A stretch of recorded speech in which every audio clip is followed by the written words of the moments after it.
Gotcha. You knew I had to dust that one off for Halloween. I had to use it at least once this Halloween season. How to keep you on your toes. This is the Fright Night edition of AEW Dynamite. That's what we had tonight here. The Fright Night edition of AEW Dynamite.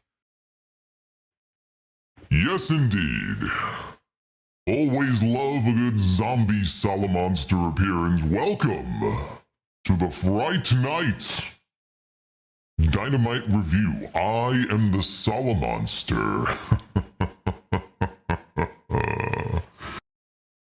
Yes, indeed. We have a lot to get into here. Obviously, there's a lot going on. The World Series is currently going on. Last I checked, the Yankees were actually leading. We'll see if they can hold on to that lead, because they had a 5-0 lead. Then it was 5-5. Now it's 6-5.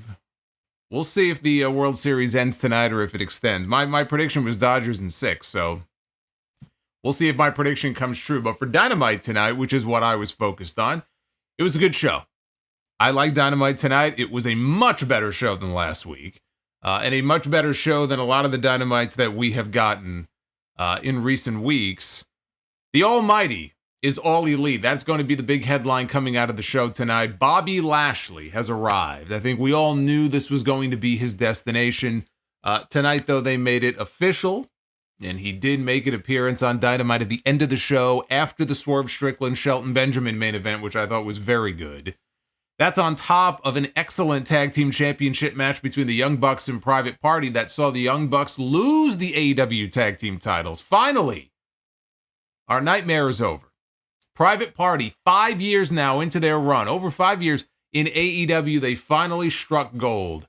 And the best part about it is not only a great match, but they had the crowd into it every step of the way. These people wanted to see Marquand and Zay walk out with those tag team titles. They got what they wanted, so everything about this just clicked and fired on all cylinders. This was the best Young Bucks match, in my opinion, in a very long time. The one that I've had the most fun with, and I don't know how long.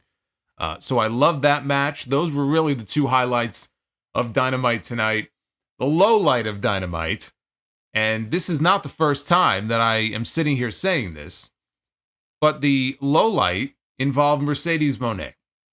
And to be fair, it was not Mercedes in the ring. She was not wrestling tonight. It was Kamille in a match with Kris Statlander. But the partnership with Mercedes and Kamille is already potentially on the rocks. These two have barely been together now 3 months. And they're already teasing dissension between Mercedes and Kamille. And the way that they handled Camille's matches over the last couple of weeks, the match with Queen Aminata last week, the match with Kris Statlander tonight, completely ass backwards. I don't know what they were thinking with the way they booked these matches here with Kamille. But they have already screwed up big time with Kamille. Kamille already feels dead in the water based on what they've done with her these last couple of weeks. And it didn't have to be that way. It was so simple. So I don't know what the hell they're doing. But look, I can't sit here and tell you that this partnership between Mercedes and Kamille is on the rocks and it's in trouble after just, what happened tonight. I'd be lying if I sat here and said that everything up until this point has been great. It hasn't. And again, it didn't have to be this way. But this thing has not lit the world on fire. And what they did tonight was seemingly taking the first step to possibly putting the nail in the coffin of this partnership, which just, I don't even know what to say. I really don't. This is a partnership that should have been able to benefit both of these women, and it's benefited neither. Whatever their goal was when they put these two women together, if they were going to go this way, they went completely in the opposite direction with this. And it's very frustrating to see, but that was easily, for me, the low light of tonight's show, which we'll get into that and everything else here, because this is your Fright Night AEW Dynamite review here for Wednesday, October 30th, 2024. I am the Solomonster.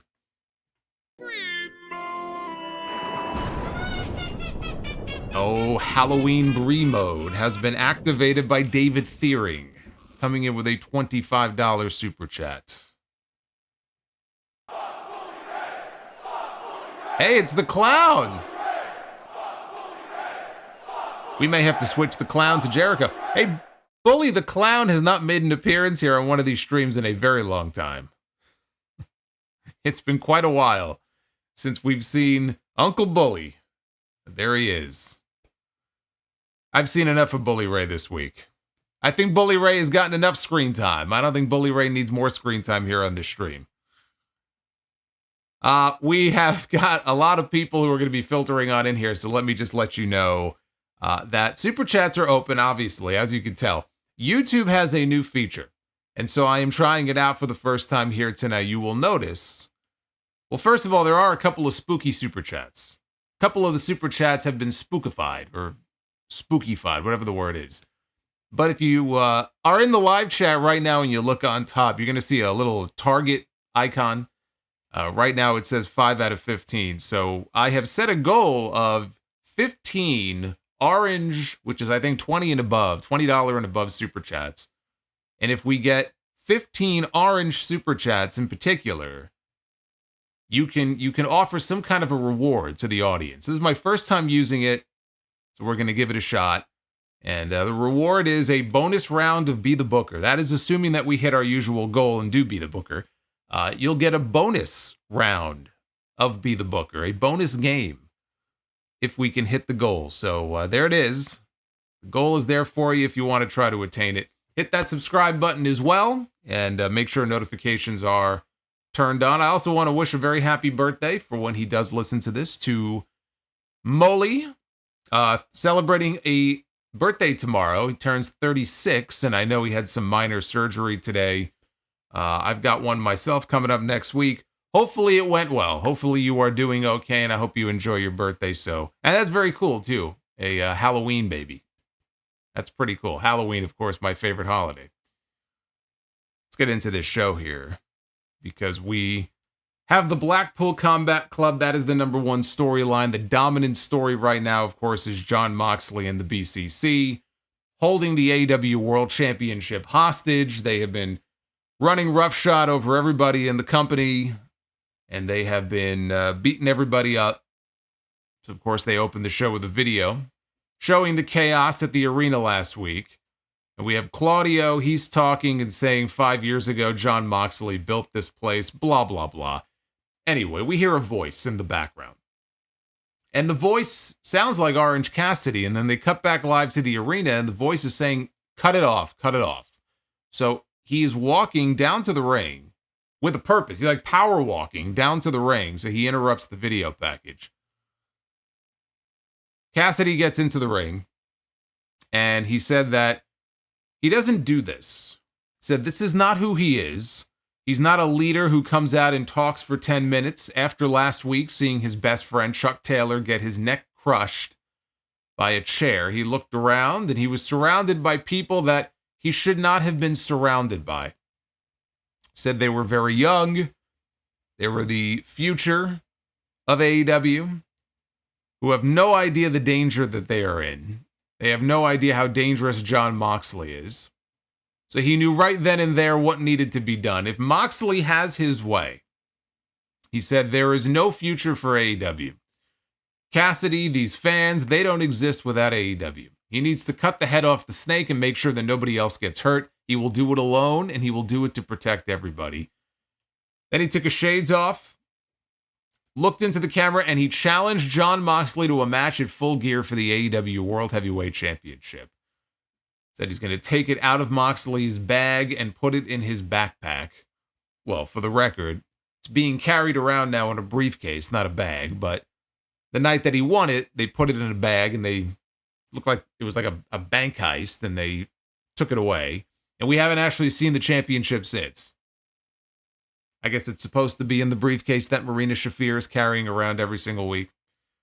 Cassidy tells Moxley, let me know, I'm not hard to find. I'm going to be where I am every week, in the ring, because I'm Orange Cassidy. I'm the next AEW World Heavyweight Champion, and I still don't need a catchphrase. So this was a bit of a different side of Orange Cassidy. You don't normally see him power walk to the ring and cut a serious promo. So that was refreshing. That was nice, because we don't get to see Orange Cassidy doing this on a week-to-week basis. So that was nice. And I think we all knew this was the direction that they were going in for Full Gear. They were not going immediately to Darby Allin. They were building up Orange Cassidy as the savior, right? We need you. We need you to be our leader. We need you to lead us into battle here against the evil empire. So he laid down the challenge to Jon Moxley. And it makes sense also because it was a year ago at Full Gear that he beat Jon Moxley. Moxley beat him at All Out. He came back and beat Moxley at Full Gear. Here we are 1 year later. And now Cassidy is going to try to be the savior of this company and take the championship away from the man that he beat. Because he has a win, at least one win over each member of the BCC. That's why Daniel Garcia and Private Party were trying to recruit him a few weeks ago, and he said, no, I'm not a leader. Well, I guess after what happened to Chuck last week, all of a sudden he feels like he's a leader. So very straightforward opening segment, and I thought it did what it needed to do.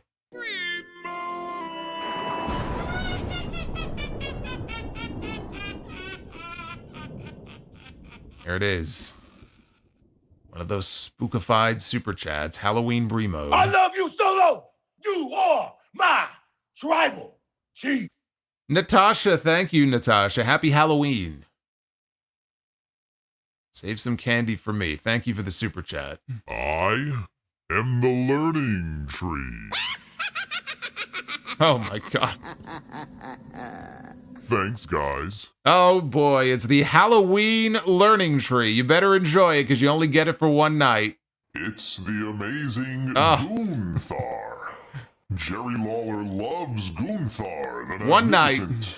All hail Gunther. Jake Jones with the $50 Gunther donation here on the stream. Jake Jones, you are a beast here on this Halloween. Thank you, sir. Jake and Gunther are back, he says. Yes. And I'm very happy and grateful for it. And I'm going to be reading your message and everyone else's message a little bit later on, so get them on in now. Dodgers have tied it. Everybody, you're going to be getting periodic updates here around the World Series. The Dodgers have tied it. What a kick in the crotch it would be for the Yankees. 5-0 they were up. If they don't win this game, they have to hang their heads in shame. It's as simple as that.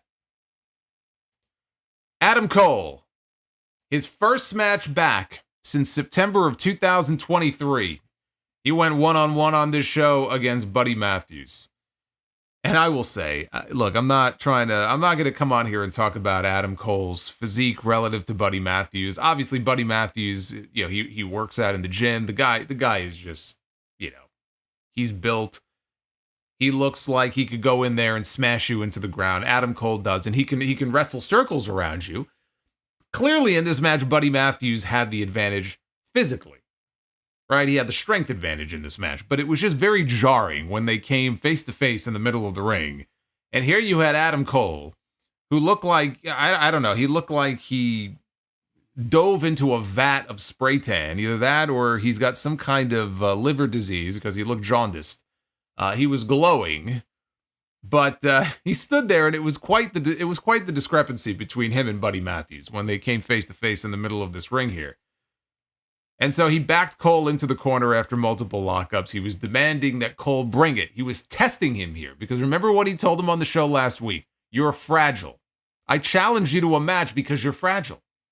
Now Cole came into this match with a goal, and the goal was he has to start racking up wins. MJF said the first person between you and Roderick Strong to rack up 3 wins will get a match with me at Full Gear next month. So they're going to be effectively, even though they're friends, they're allies, they're going to be competing against each other to see who can get to 3 wins the quickest.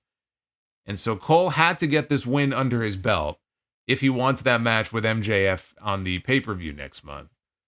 So that was the stipulation coming into this match. Bash says Cole has a big head. Yeah, well, yeah, I guess you could say his head's a little bit bigger than his body. It's true. But enough about pumpkins. Let's get into this here. Cole kept going to a headlock, and Matthews was just easily shrugging him off. He dodged a super kick. Cole seemed to, he was like shaking out his ankle. That was the first time he threw on in over a year. He got backdropped to the apron. He dropped down off the apron to avoid a punch. And when he dropped down off the apron, he sold the ankle. Like maybe he twisted it or he rolled it. And he started hobbling around outside, trying to walk it off. So they went to a break. When things came back, Matthews hit a superplex, held on. Cole countered, though, into a neckbreaker onto the knee. Both men ended up on the apron. Cole planted Matthews with a DDT on the edge of the ring. He ended up hitting the MJF Heat Seeker in the ropes for a 2 count. Matthews countered the Panama Sunrise into multiple dragon screws to the surgically repaired ankle. Stomped on it repeatedly on the ring steps. Here comes Doc Samson. And he's immediately over to check on Cole. And Samson, it doesn't seem like he thinks it's a good idea for Cole to continue here in this match. So the two of them start to walk towards the back, like, okay, that's it. The match is over. He is not medically able to continue here. And Matthews took the microphone. He said that this is why you're fragile. The old Adam Cole wouldn't have walked away. Called the new Adam Cole a bitch, which is Okada's line. You can't jack his line. Cole shook off the referee. He limped his way back to the ring, got inside. They started slugging it out. And Matthews won that brawl.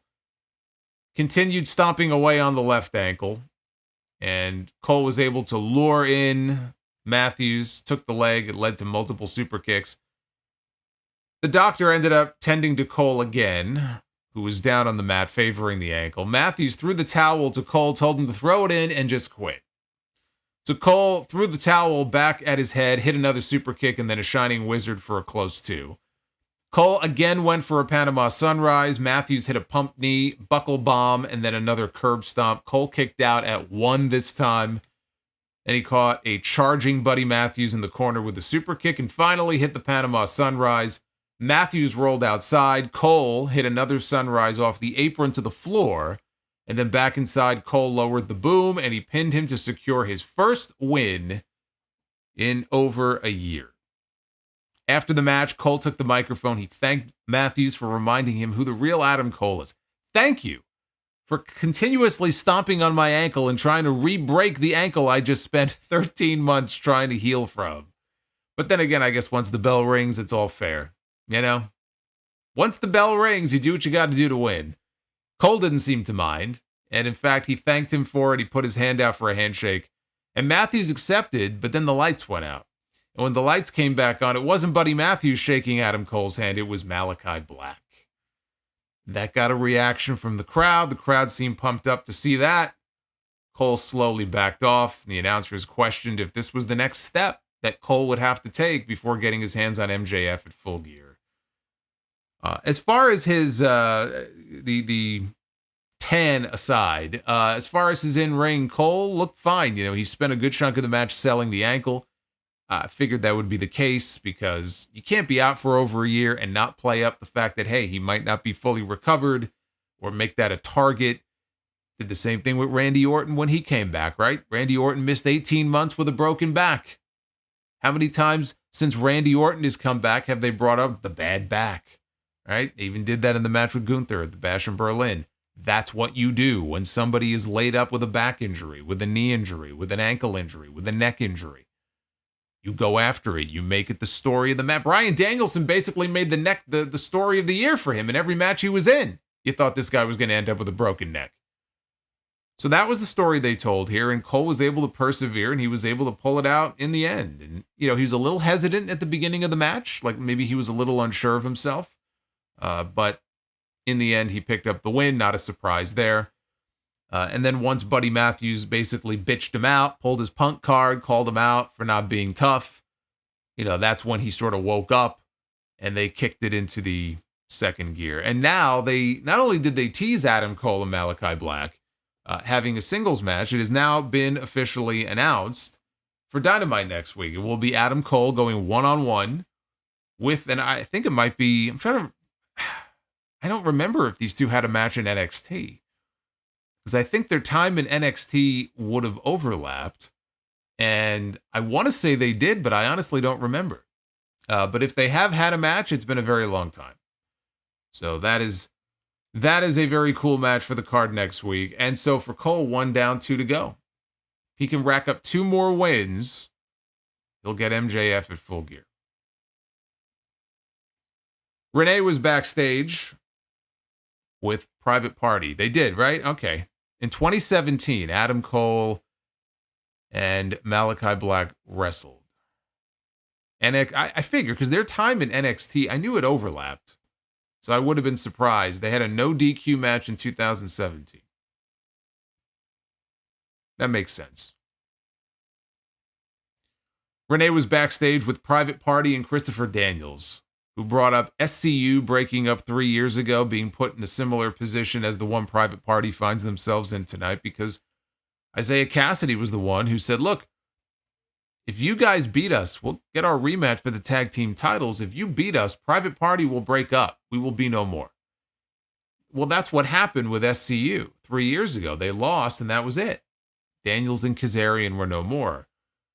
And he mentioned the fact that he let Frankie Kazarian down. He's not even here anymore.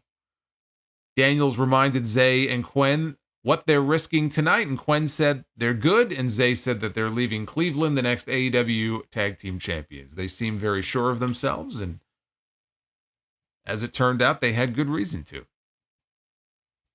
So Adam Cole was being tended to backstage by the doctors, with the Kingdom standing behind him. And Cole said that his ankle may not be what it once was, but he doesn't blame MJF for that. And I remember what I was saying before when he first came back about we need a good explanation.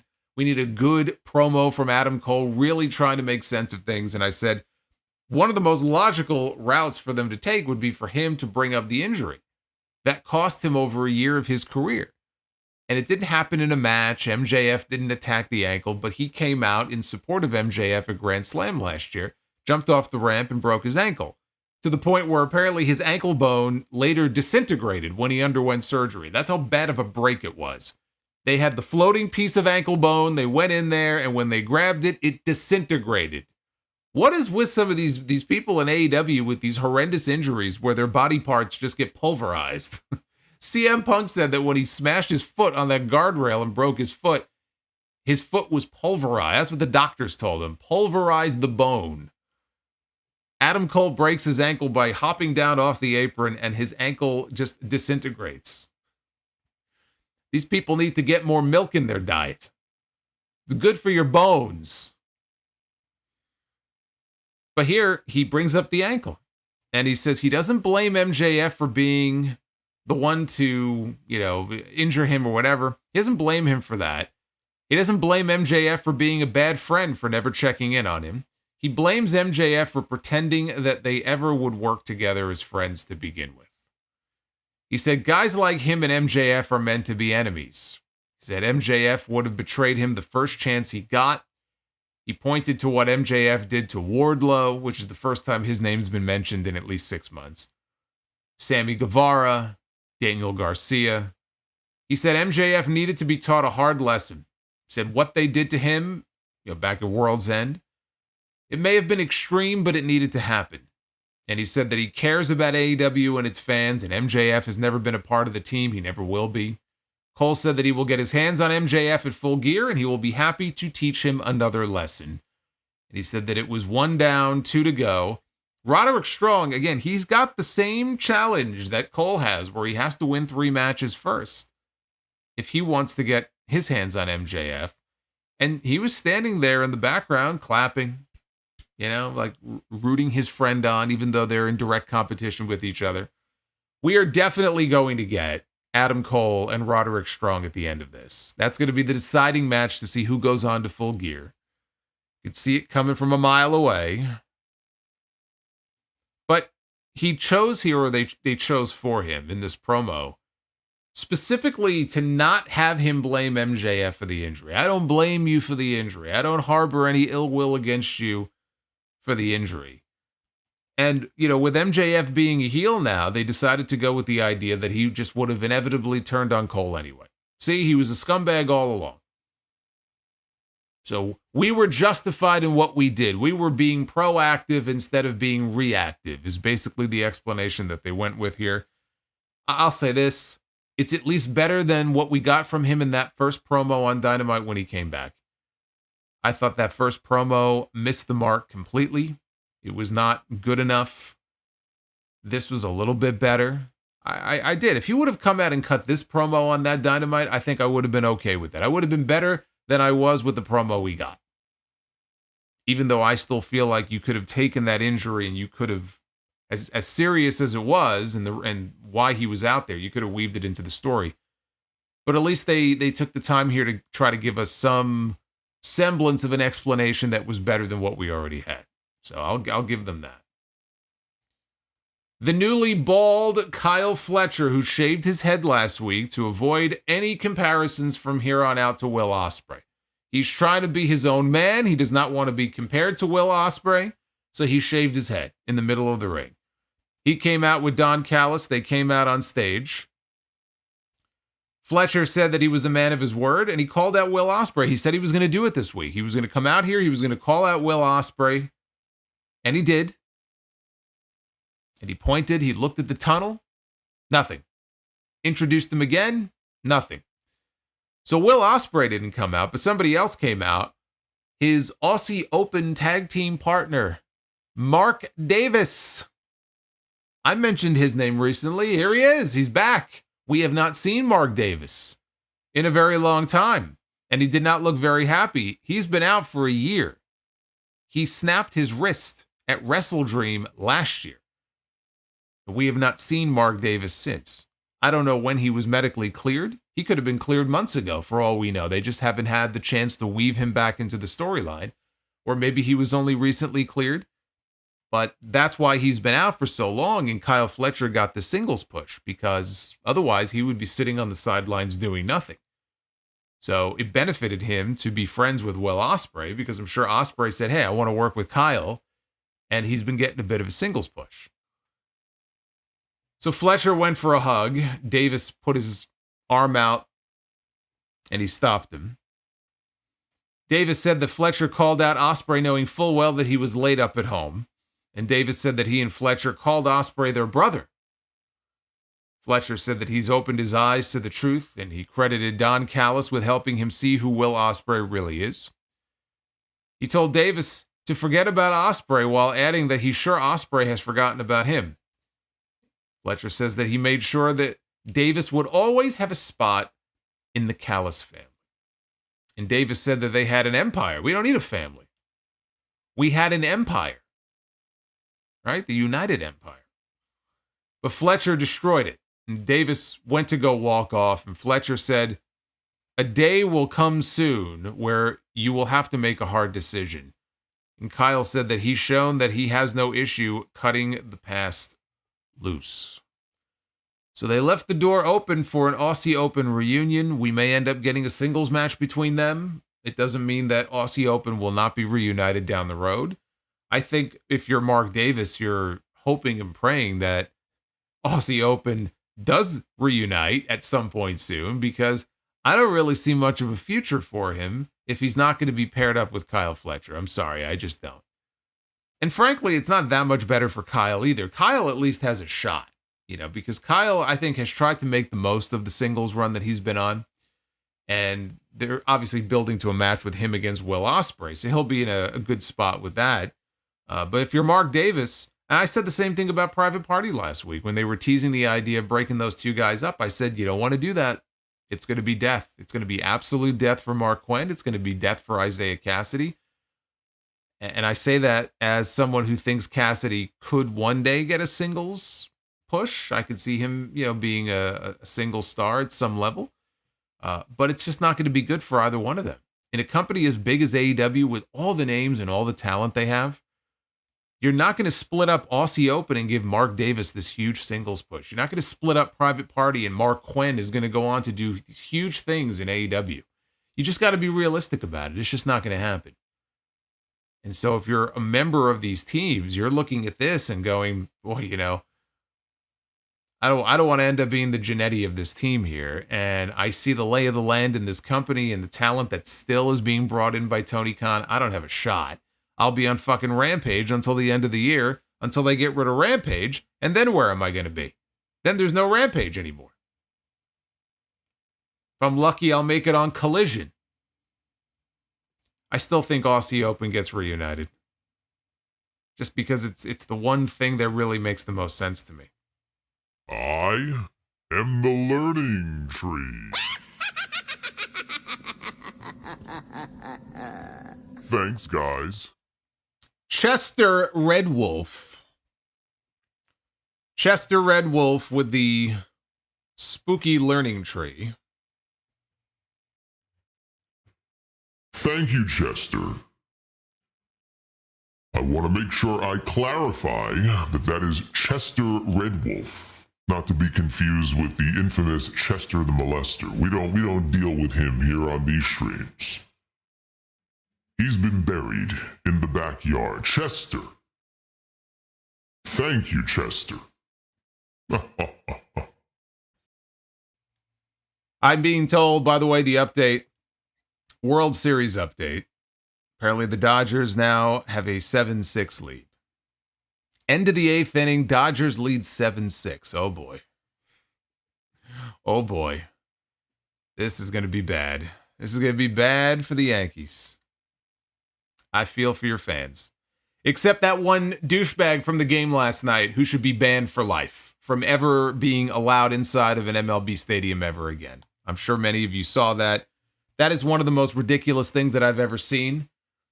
I mean, Steve Bartman is watching that, or maybe he's not. I don't even know if Steve Bartman's around anymore. He may, for all I know, he may have passed away. But you remember the whole Steve Bartman Chicago Cubs thing from many years ago. This was beyond that. I mean, this was a ball flying, and then the player leaps up to grab the ball, and you literally have fans in the crowd. It's not just that they're going for the ball because it's kind of, well, maybe, you know, it's kind of in the crowd. You can reach for it. No, this motherfucker, he was reaching into the glove and prying the glove open. His fucking partner in crime over there is grabbing the player's wrist, holding him, while the guy pries the glove open to try to pull the ball out. Never should be allowed inside of a stadium ever again. And all they were banned from was tonight's game. That's it. That was the big punishment. I don't know if they got fined. I don't know if they got any other kind of punishment, but that's one of the most ridiculous things I've ever seen. I mean, there is no justification for that. I don't care who you're a fan of. I don't give a shit. You have to be some fucking twat waffle to do something like that and to grab the player. That's like hopping the barricade at a wrestling show and grabbing one of the wrestlers. You know what that means, right? All bets are off. That's what that means. You put your hands on one of the performers? You put your hands on one of the players? Yeah. All bets are off. Stupid dipshit. Anyway, poor Steve Bartman. He got so much shit that he didn't deserve. I felt bad for him. If he is still around, I hope he's doing well. I haven't heard about him in a very long time. So backstage, we had Renee talking with Hangman Adam Page about facing Jay White at Full Gear. Jay White at Full Gear. Hangman recalled knocking White out of the Owen Hart Cup tournament. He also took credit for injuring him and all the time that he missed as a result.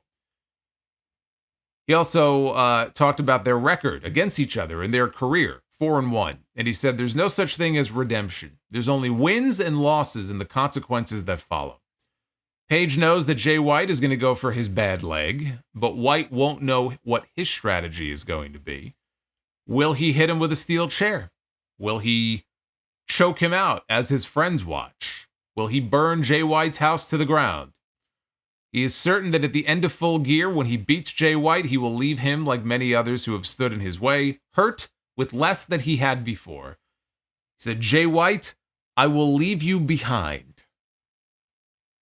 I thought this was a great promo. I have loved most of what we have gotten from Hangman since he came back. In terms of his promo work, in terms of his matches, I'm a big fan of his work right now. And I'm very much looking forward to their match at Full Gear. I think it's going to be great. So this was a thumbs up from me. Can I imagine Jay Uso in AEW? Sure. There's plenty of people for him to work with in AEW. Sure, he's got a lot of friends that work there. Of course, he's got a lifetime, very cushy spot where he is right now, so he's not going anywhere, but... Then it was time for our weekly cryptic drop-in by Jon Moxley, the ever-so-dangerous Jon Moxley, and the Blackpool Combat Club. Moxley and Marina Shafir holding the briefcase, presumably containing the AEW World title. They get joined by Wheeler Yuta, Claudio Castagnoli, and Pac, come through the crowd. Excalibur tells us that Chuck Taylor is recuperating at home following the attack last week. Tony Schiavone said that he was still in the hospital on Saturday. Well, isn't that too bad? Poor Chuck Taylor. I'll send him an e-card. Moxley said he doesn't expect Orange Cassidy or anybody else to appreciate what it is that they're doing, but one day they will understand. He thinks that he challenged Moxley. Orange Cassidy thinks he challenged Jon Moxley tonight when, in fact, it's the other way around. What Moxley did to Chuck Taylor was cutting off some distractions, so Cassidy can focus on his goals. They realize that Cassidy was their guy. They don't want Cassidy to catch the disease that so many in AEW have. They have a fat paycheck and they are content with where they are. Moxley says he continues to push Orange Cassidy, who has yet to walk through the valley. He said that when that happens, Cassidy won't fight him on the mountaintop. They will fight in the valley. You know, for a second there when he said that, I said, you can't tell me that they're setting this match up for a fucking New Japan show. I automatically, my mind went to like Battle in the Valley.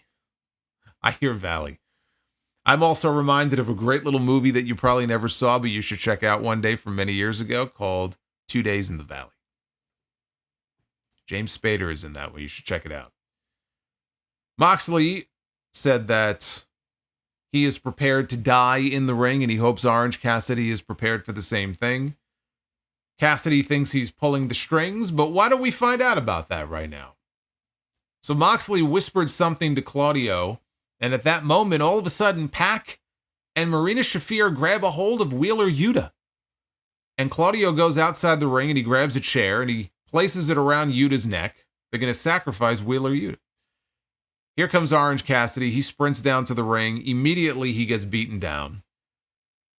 Marina Shafir took Yuta to the corner, slapped him, and then told him, go after Orange Cassidy. And he did. Then he put the boots to him until here comes the Dork Order. Just in time for Halloween. Here they come in their Halloween costumes. Here's Evil Uno and the crew. Down to the ring. I'll give you one guess as to what happened to the Dork Order. They got their asses handed to them. As they should. But you would think they would learn their lesson by now. Every single week these guys come out, and every single week these guys get their asses handed to them. It is ridiculous. Absolutely ridiculous. When they got just the hell beaten out of them on Collision last week, and I thought that was the end of it. I said, okay, they got it out of their system. They got them out of the way. We can move beyond the Dark Order being a part of this. But there they are. Yet again. Yuta took out Evil Uno with a chair. Alex Reynolds got taken out by Claudio. Long John Silver, he got taken out by Jon Moxley. They placed a chair around Cassidy's throat at ringside when all of a sudden Darby Allin repels. But he repelled in such a way where like his body was limp. It looked like he was dead as he was lowered down to the ground, but he was repelling from the ceiling right in that area on the outside where they were, right in front of the announce desk. And they start brawling. Claudio goes through the announce table, all while Darby is still harnessed. So Alex Reynolds helped free him. So then the big brawl broke out here. Top Flight came out. Leo Rush, Private Party, Daniel Garcia. They all hit the ring.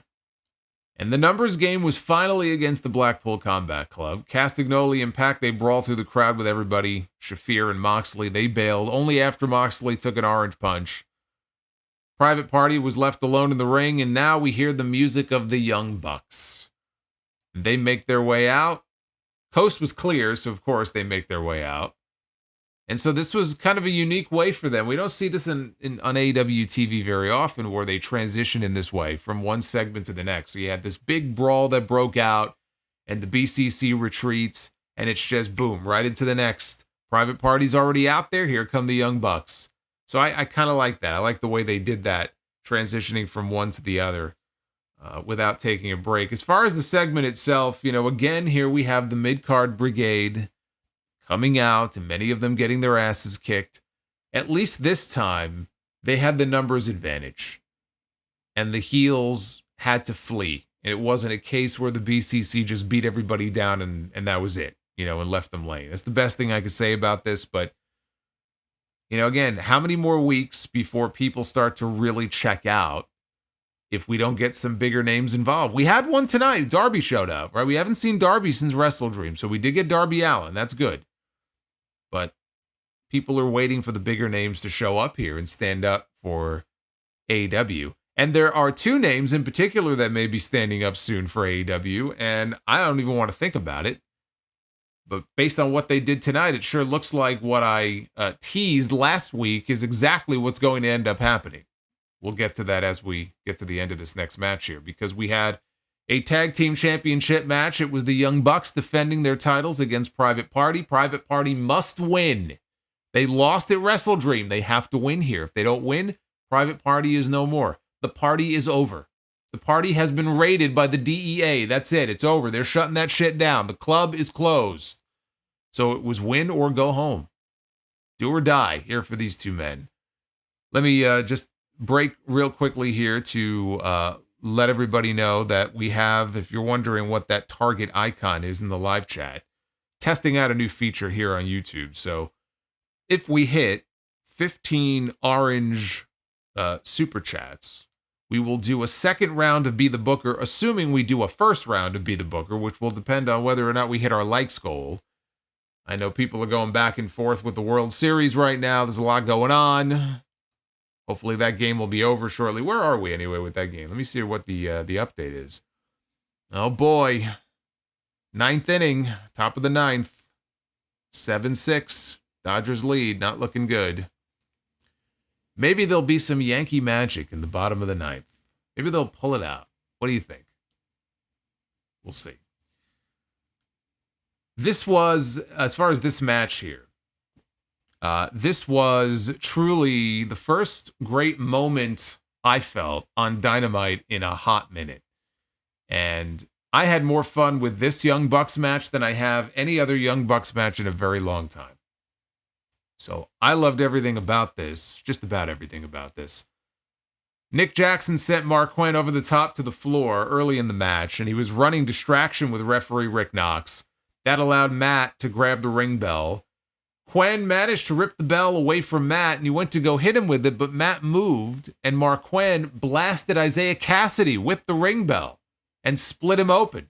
So he hit his partner by accident. And Nick hit a Falcon Arrow off the steps. Meanwhile, Mark Quinn ate a superplex from Matt as things went to a commercial break. So the Bucks were controlling throughout the entire break. Right when things came back, Mark Quinn made the hot tag to a Bloody Zay, who ran wild.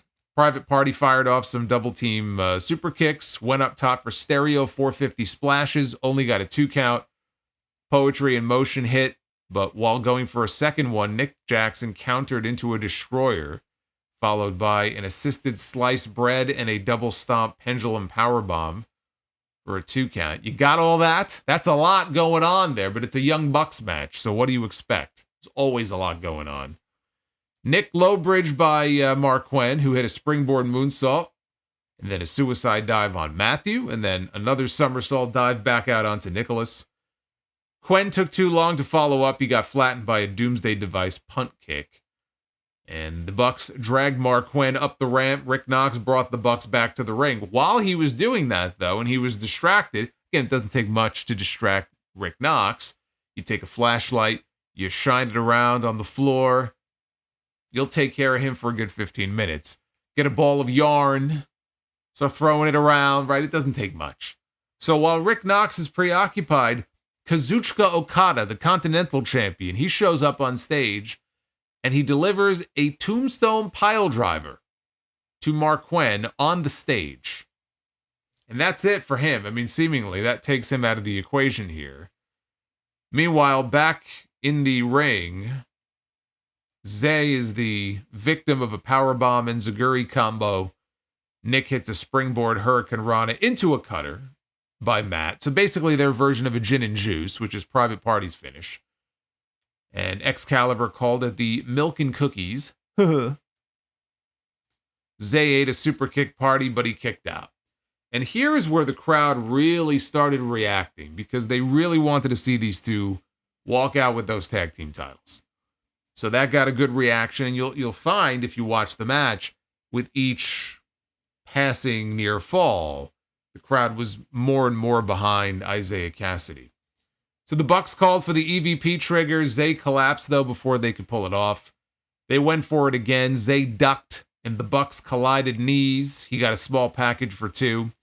Zay fought off a TK driver. Ultimately, though, he ate an EVP trigger. They only got 2, and the crowd went nuts. Nick connected on a V-trigger. Matt Jackson hit a one-winged angel. Seemingly had the match won. Here comes Marquand, though. He flies through the ropes into the ring to break up the pin at the very last second. Nick got crotched on top. Matt got sent outside. That allowed Zay and Quen to hit gin and juice to Nick to win the tag team titles. After the match was over, the Bucks grabbed the belts away from them. Didn't know what was going to happen here. But ultimately, they handed the belts over to Private Party, and they paid respect to them. They had sportsmanship. And then they left without incident. They didn't attack them. We didn't see Okada come out. We didn't see Jack Perry come out. They simply left, and Private Party went to the crowd to celebrate. My only criticism, and this happens a lot in Young Bucks matches, I was not a fan of all the near falls, even though, again, the crowd reaction was escalating for a lot of them. I would have shaved off a couple. But outside of that, this was an excellent match. It was an excellent match with a great finish, and even better, again, Private Party had the crowd behind them. Now, whether it was because they were that into Private Party and they built them up well as sympathetic baby faces and the crowd just really likes them and wanted to see them win the titles, or if it was a case where they just didn't want to see them have to break up. Right? They like Private Party, but we know what the stakes are in this match. We don't want to see them broken up. So was that part of the equation, or do the Bucks have that much heat that people were just that desperate to see them drop the tag team titles? I think it was a combination of all three, and the fact that people just wanted to see a title change. But whatever it was, it worked. I especially liked the Okada spot. I actually liked Okada coming out and hitting a tombstone on the stage, because I thought it was a believable spot that would lead one to think that, okay, this is going to be a screw job here. And these guys are going to fall short. That's going to be the end of Private Party. And then he kicked out. So in the end, it didn't factor into the finish, and they were able to defy the odds. But look, it took these two guys 5 years. They are 2 AEW originals from the beginning in 2019. And here we are now 5 years later, and they are finally, for the first time, they are tag team champions in this company. And I feel, like on a personal level, I feel very much the same way that I do when it came to the Motor City Machine Guns on SmackDown last Friday, when they won the SmackDown tag team titles. And I said, man, I feel happy for these two guys, because I know how much they grinded for 18 years together, even longer. They've been in the business even longer. They've been a team for 18 years. And a lot of that time was spent in TNA and then other places as well. And for them to get that moment and universally loved by people who know them and have worked with them before, very well respected, was a very cool moment last Friday. And I have similar feelings about Private Party here, just because, I've been working for House of Glory now for 6 years. Because it was 2018 when I first came in, and I was part of my first show with them. And so Private Party, they're HOG boys. Trained by the Amazing Red. They came up through the school there. I was calling a lot of their matches before they got signed with AEW. They still, to this day, will pop up and make appearances and work matches in House of Glory. So I feel like I've been able to see them, in the earlier years of their career, make that progression when they got signed. That was a big deal when they got signed to this brand new company. And they're going to be on TV every week. And, they're going to be tag team champions. And then it never happened. And they've been background players for the majority of their run in this company. Then Mark Quinn got hurt. He was gone for a very long time, kind of like Mark Davis, where Kyle Fletcher ended up getting a singles push, and Isaiah Cassidy also got a push, and they had him with the Hardy Boys. And so it's been a long journey for them to get to this point, but knowing where they came from and where their roots are, and just knowing that, there are a couple of very likable guys who, they just wanted to be pro wrestlers and they wanted to be tag team champions one day, and now they are. And to see them get that kind of reaction they got tonight, I don't know where they were, what city they were in. It was, you could tell it wasn't a big crowd. Like, you could just hear that there weren't that many people in the building. Unless it was just the way that it was mic'd. It just didn't sound like a lot. Maybe there were a couple thousand, 3,000. But the people went nuts for them when they won those titles. So that was a very cool moment. Stokely Hathaway. No sighting of Stokely Hathaway. He didn't get involved in the match. They've been teasing that maybe he, might end up recruiting them, managing them, or if Isaiah Cassidy broke away from Mark Quinn, he might manage Isaiah Cassidy. He didn't factor into this at all, and I don't know how or if he will factor into things with Private Party going forward. It may have just been, let's use Stokely as a way to stoke the fear that Private Party may end up splitting up. And then they don't split up. So I don't know that he's going to have anything to do with them, but he was not factored into this in any way. But I'll say this also. Here's hoping they can use this as an opportunity to try to revive and refocus the tag team division, to try to get it back to some semblance of what it used to be. Because the tag team division in AEW used to be their strong suit. What the women's division is right now in NXT is what the tag team division used to be in AEW. And really isn't anymore. And part of the problem was the introduction of the trios titles, and so you have trios belts and trios matches, and it does take away from the tag team titles. But they still have teams in this company, and they just need to be built up properly, give them some credible wins, get them consistent television time, and just try to, elevate as many of them as you can and line up enough challengers where you can make this tag team division something that's must-see again. Something where when you are watching an AEW show and there's a tag team title match or any tag team match, you want to stop what you're doing and actually watch. I haven't felt that way about that division in forever, probably in years. I'd like to see them use this as an opportunity to try to claw some of that back if they can. I'm not saying it's going to happen. I don't necessarily have faith that it will, but I'm hopeful because you have teams, you have the Acclaimed and you have the House of Black and you have the Outrunners. I said, if they're not going to put the titles on Private Party, put them on the Outrunners, and they put them on Private Party. But the Outrunners have been getting a little bit of a push. They've gotten themselves over. You've got the Patriarchy. If Aussie Open ends up back together, you have them. You've got LFI, right, managed by Jake Roberts. We'll see how many appearances they make on Dynamite together. And you've also got Lance Archer and Brian Cage, who have been put together as part of the Callis family, right? This new Callis family, and maybe they'll build them up for something. I don't know. We'll see. But that's my hope. That's all I have right now is hope that Tony Khan will be able to try to refocus and just get back a little bit of that magic that they used to have with the tag team division. I am the learning tree. Thanks, guys. Hey, the ferocious with a $12 learning tree. Thank you, sir.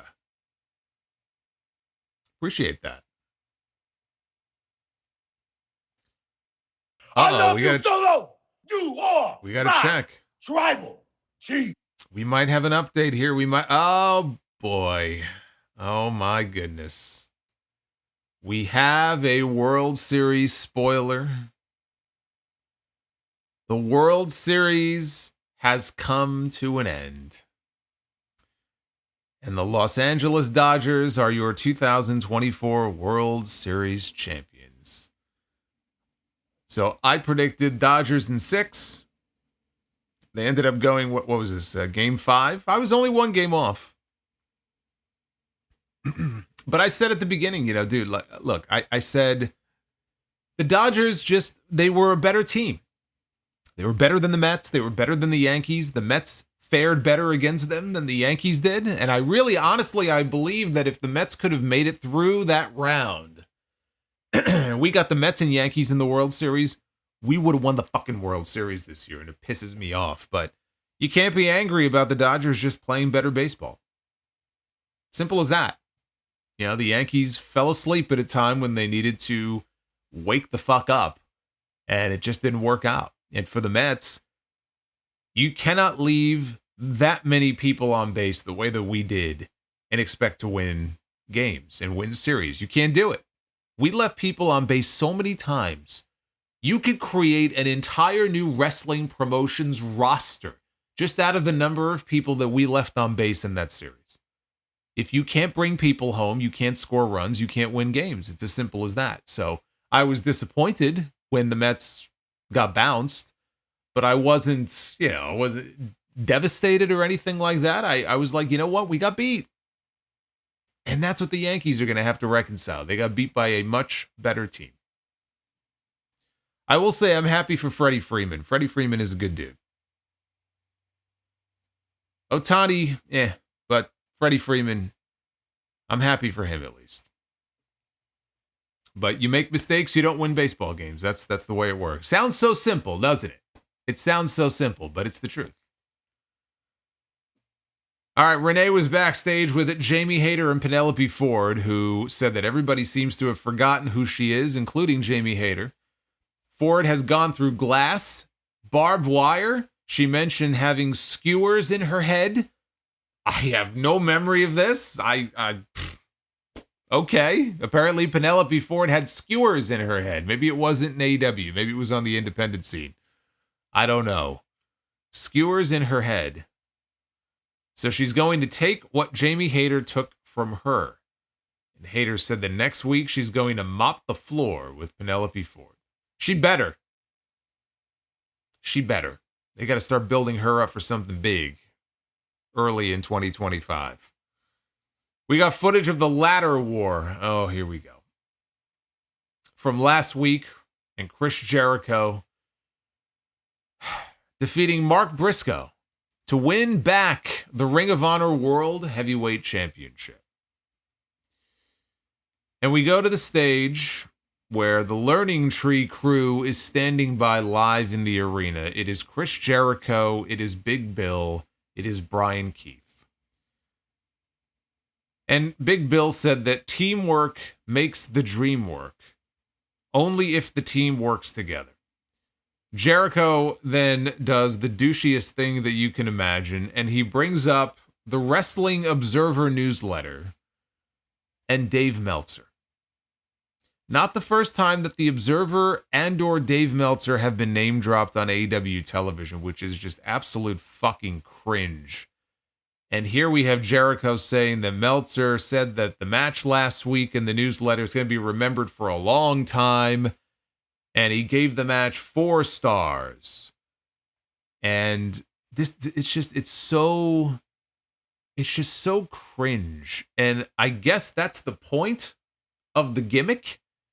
That's the whole point of the Learning Tree gimmick, is that everything he says, everything he does is just pure cringe.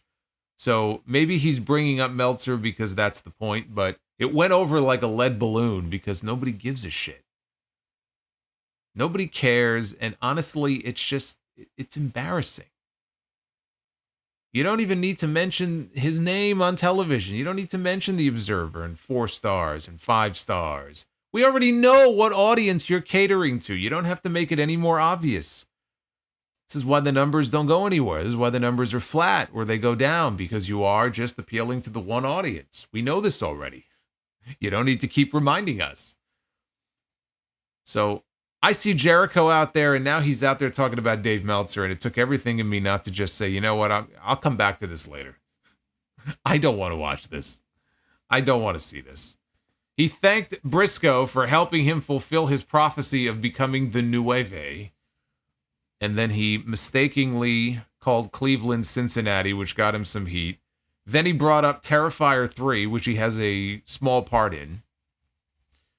And the fact that, of course, it was, I don't know if it still is, but I know it was the #1 movie in the country. Where's Art the Clown on Dynamite when you need him? Right? Especially tonight. This was the Halloween episode. We could have used Art the Clown on the show here tonight. And now that I would have tuned in for. Let's have Art the Clown challenge Chris Jericho for the Ring of Honor World Championship. Fuck it. Let's do it. Let's do it. I'll pay for that. Put it on Full Gear. Jericho said that all due respect to Jon Moxley, he made AEW what it is, and he will do the same with Ring of Honor. Yes, because he did so much the first time he won the Ring of Honor World Championship. I mean, look at the way that Ring of Honor was elevated. Look at the wonderful television deal they got. Look at how prominent Ring of Honor now is, of course, being featured. Right? He did a world of wonder here for Ring of Honor the first time. I'm sure he'll do even more for it here the second time. He said, don't underestimate Chris Jericho. And then Brian Keith repeated the same line, and he said, everybody is a dumbass. Whatever. We are dumbasses, honestly, for watching this. Jericho said that he'll take the Ring of Honor title to places that, or he'll take Ring of Honor to the places that it's never been before. Yes. He will take it to the grave. Alex Marvez was trying to get a word with the Young Bucks in the hallway when Jack Perry ran him off, and then Daniel Garcia showed up. And he asked where Perry was during the match, right? Knowing that he's going to lose his TNT title next, right? The Bucks lost, and now you're going to lose next. Perry tried to bully Garcia, who slammed him up against the wall, and Perry tried to fire back at him by saying, the crowd used to dance for me too. And Garcia let him go, and then he stormed off. Perry then walked into the Elite locker room where Brandon Cutler was helping the Young Bucks and Okada shred documents. And Matt said, we got to go. And Perry closed the door behind him. So I don't know what that was all about. Maybe it was some kind of an inside joke on something. I don't know, but shredding documents. Little wrinkle that has been introduced here into this story. What documents would they be shredding? Maybe they were shredding the real financials of the company. We can't let fucking Brandon Thurston get a hold of this shit, or Meltzer. Meltzer's going to get his fucking hands on it. Let's shred it. We can't let him see these gate numbers. Brother. I think I figured out what they were shredding. Kris Statlander against Kamille, with Mercedes Moné in her corner. I'm sorry to say this was the low point of the entire show, and absolutely head-scratching what they did here, relative to what they did last week. We got a pretty even power battle between these two women here in the early going. Most of this match, honestly, took place during the commercial break. Statlander sidestepped a Kamille pump kick and hit an F5 for a 2 count. Statlander missed the 450 splash that allowed Kamille to hit a Rough Rider for a 2 count of her own. Torture rack spin into a powerbomb connects. Statlander kicks out, though. Kamille wanted a tombstone. Statlander reversed it into seemingly a tombstone of her own, but she reversed it into a Wednesday Night Fever and dropped her on her head and got the win. After the match, Mercedes attacked Statlander in the back with the TBS title. Got on the mic. She ordered Kamille to go to the back. Get out of the ring and go to the back. And Monet said that when you want something done right, you have to do it yourself. And she held up her TBS title, and Statlander was motionless on the mat. I want you to think about something here. And this is the thing that just made me scratch my head. Last week on the show, we had Kamille against Queen Aminata. And nothing against Queen Aminata. Queen Aminata is perfectly acceptable as an in-ring performer. But Queen Aminata was having her way with Kamille more than anybody else has so far. In fact, Queen Aminata and Kamille went 8 minutes last week, over 8 minutes on the show. It was a battle for Kamille to get that win over Queen Aminata on the show last week. So now, this week, she's wrestling Kris Statlander, because Statlander is in line to challenge Mercedes for the TBS title. So, of course, to get to Mercedes, you've got to go through her muscle first, right? Makes perfect sense. You know what else would make sense? I'll tell you what would make sense. It would have made a hell of a lot more sense if it didn't take 8 minutes for Kamille to beat Queen Aminata last week when it only took Kris Statlander 6 minutes to beat Kamille this week. That match went longer than this match did. And this, I won't say this was a squash because it wasn't a squash, but this was hardly any kind of real challenging competition here for Kris Statlander. I'd say she had an easier time with Kamille than Queen Aminata did last week. I mean, that was a competition. This really was not. Why would you do that? Why wouldn't you have Kamille running through everybody? And when I say, I don't just mean winning, I mean running through everybody easily, with ease. The brick house, right? Running through everybody with ease. Especially somebody who's not really a name yet. Queen Aminata is not a name. She's a name on the rise, on the ascent, but nobody's looking at Queen Aminata as being some kind of, big name or big star in the women's division. Maybe she will be one day. Today is not that day. Let her run through everybody, and then Statlander wants that TBS championship match, and Mercedes says, well, you want a shot at me and my title, you've got to prove to me that you earned it, and you deserve it. You got to go through Kamille, who's been running through everybody in this company. And then Kris Statlander is the first person to give Kamille a real run for her money. And it's a real battle, but then in the end, Kris Statlander gets the win because of course she has to win. I have no issue with Kamille losing for the first time to Kris Statlander. Kris Statlander is a bigger star than she is, and Kris Statlander is the one being groomed for a title match. That's fine. The way they did this, though, is just fucking ass backwards. On top of all of that, you have Mercedes ordering her to the back like she failed some great test. I guess I can't rely on you anymore. You're useless. If you want something done right, you got to do it yourself. DIY. And so off to the back goes Kamille. And already this pairing here between these two women is on the rocks. They've been together 3 months. They're already teasing a potential breakup between Mercedes and Kamille. Maybe it's a 1 week thing and they get back on the same page. But already they're planting the seeds for dissent between these two when they barely have even had time to get to know one another. This is a pairing that could have worked. That's why I pitched it in the first place. Months before they actually did it, I said you got to debut Kamille as the muscle for Mercedes. You keep them together for a while. It puts more heat on Mercedes. She could hide behind this woman.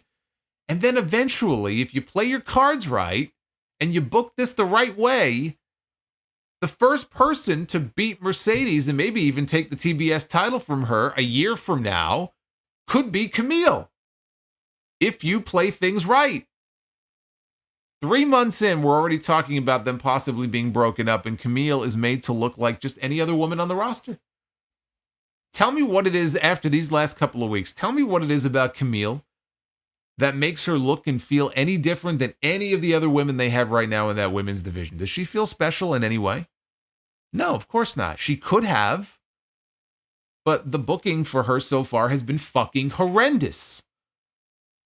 And Mercedes continues to come out every week for someone who had such fanfare coming into this company and should have been the crown jewel of this women's division, given the matches she's had, where she came from. We know she's very passionate about wrestling. She was wrestling in Japan and then she got hurt. And so this should have been a much bigger deal. She comes in, and every single week when she comes out and she dances and she does the CEO dance, whatever the fuck, whatever. Nobody cares. Ice cold reaction in the building. You hear people chanting CEO, but it's like piping in Goldberg chants into his music. It's because it's piped in. Not to say that the Goldberg chants were piped in at the beginning, but they did eventually start piping them in. But for her, it's piped in. If it wasn't piped in, you wouldn't hear anybody chanting CEO. This just isn't working. And you have to look from within when it comes to that, because this is something that should have worked and it has not. And you have to ask the question, why? And honestly, it's not just on Tony Khan. I mean, you do, I think, have to also factor the performer into things. I think there's blame to go around here. But this is something that should have been easy. And I look at what they've done with Kamille, and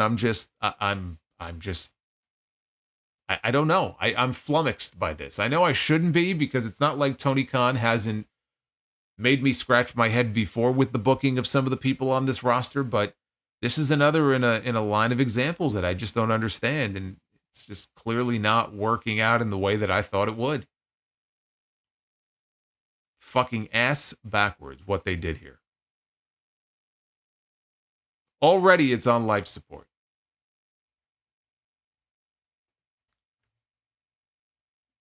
We got a video package showing the recent history with the patriarchy, Kip Sabian, and Hook. I don't care.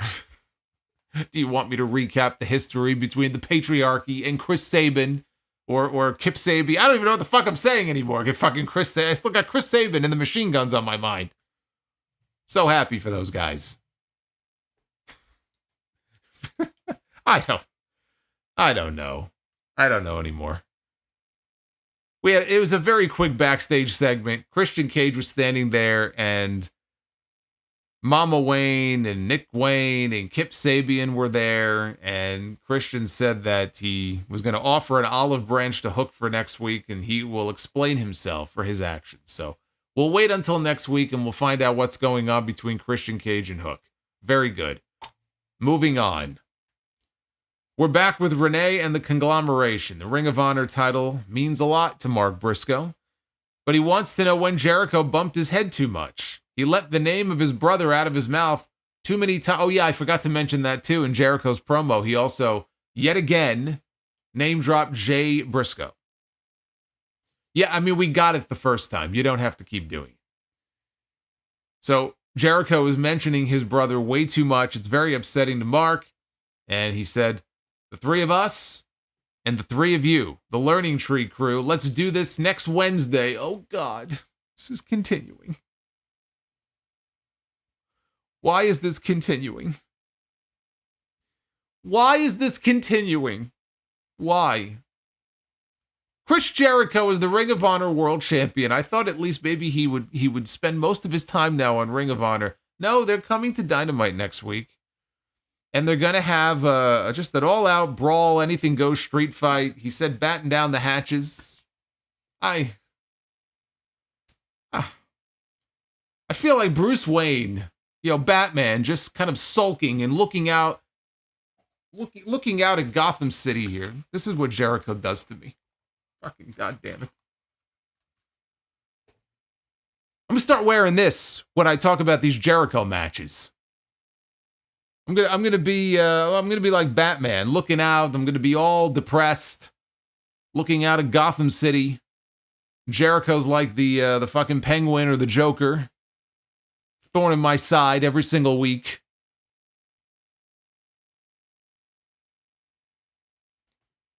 Anyway, elsewhere. Hey, Mr. Majestic, what's going on, Mr. Majestic? Welcome to the channel. Where is she? Where is she?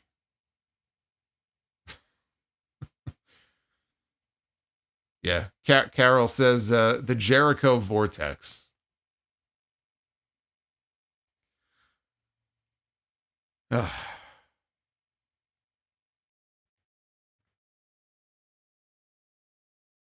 Unbelievable. What do we have to do to get rid of this man from this show? What can be done?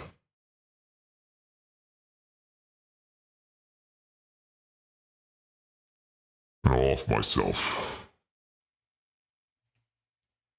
We see the Young Bucks. They're leaving the arena in a hurry. Christopher Daniels runs up to them asking why they're turning their backs on them. Why are you turning your backs on AEW at a time when we need you? We need you now more than ever. And you guys are walking out on us. And Matt said, nobody wanted to listen to us. We wanted to help make this place better.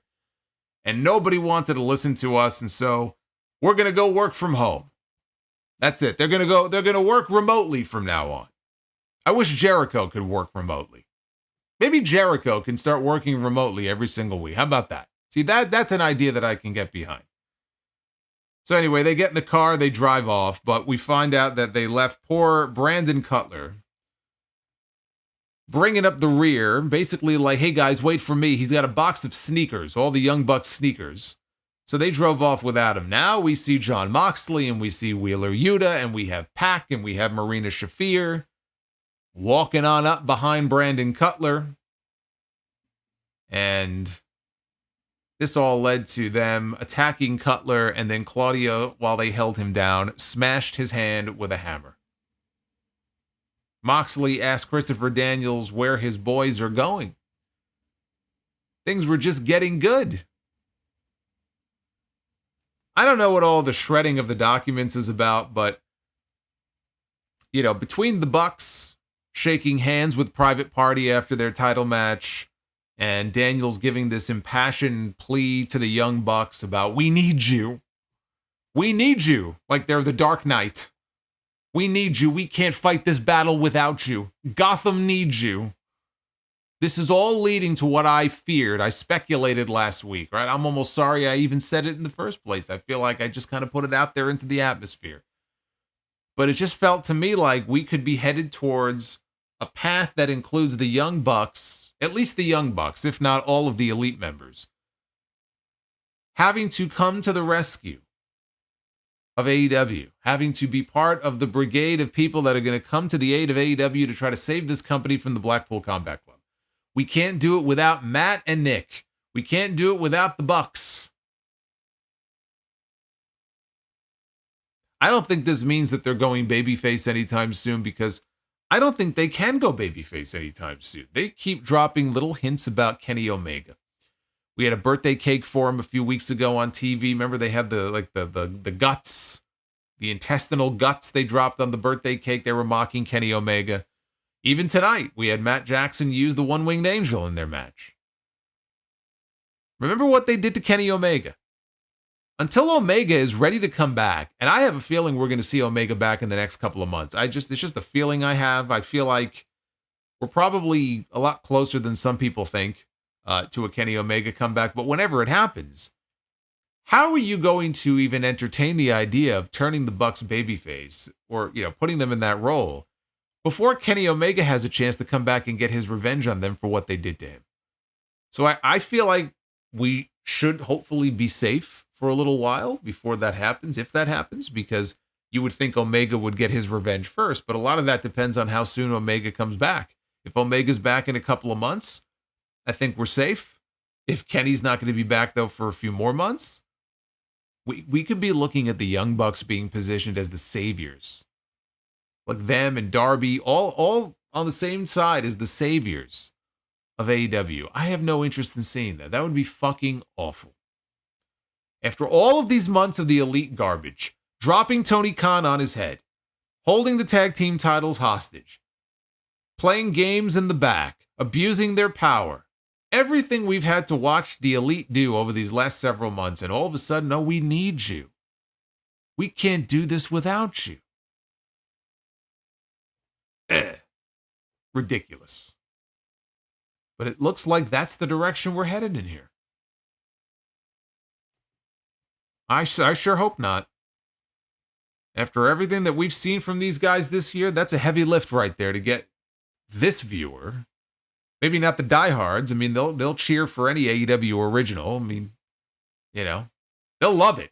They'll lap that shit right up. But I certainly hope that if that were to happen, that does not happen for some time to come. Because how ridiculous it would be to put them in that position and then have Kenny Omega come back and to not pick up where they left off with him. Last time we saw him, he was taken out on a stretcher thanks to the Elite. Ridiculous. So they save Swerve Strickland against Shelton Benjamin for the main event here on this Fright Night edition of Dynamite. It is the Fright Night edition of Dynamite tonight. It is the Fright Night edition of Dynamite. Can't reveal my identity, so I'm going to keep the mask on. I don't want people knowing who I am. Swerve Strickland against Shelton Benjamin, and you had to know, with Private Party winning the tag team titles earlier in the show, the fact that they did not put that on as the main event meant that they were saving this to close the show because something big was going to happen. And indeed, that's exactly what happened. It was all Benjamin during the commercial break. Strickland made a comeback after that. He went for his rolling flatliner, but Benjamin caught him in mid-move and spiked him with a DDT. Both men slowly rose to a stare down, traded kicks. Benjamin crumbled, and Swerve hit the house call kick and a 450 splash for a very close 2 count. The kick out led Benjamin to a waistlock. He had a release German, and a desperation rolling flatliner from Swerve led to a double down. Strickland went to the top. Benjamin leapt onto the ropes, technically the middle rope, but he climbed up after him. Strickland, though, slid out underneath and then hit a Liger bomb. This led to a Swerve stomp off the top, and Swerve hands Shelton Benjamin his very first loss here in his AEW career, which is the right result. And it's the right result not only because it sets up Swerve for an even bigger challenger, as we would find out momentarily, but let's be honest here, okay? I think Shelton Benjamin is great, and I think he's been great so far, the way they've booked him and handled him in this AEW run. It's only been a few weeks, but so far so good.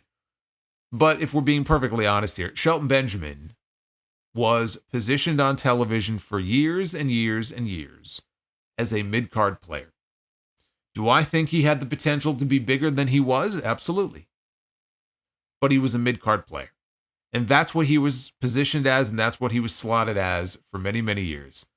And he should not be coming in and beating Swerve Strickland, the former AEW World Champion.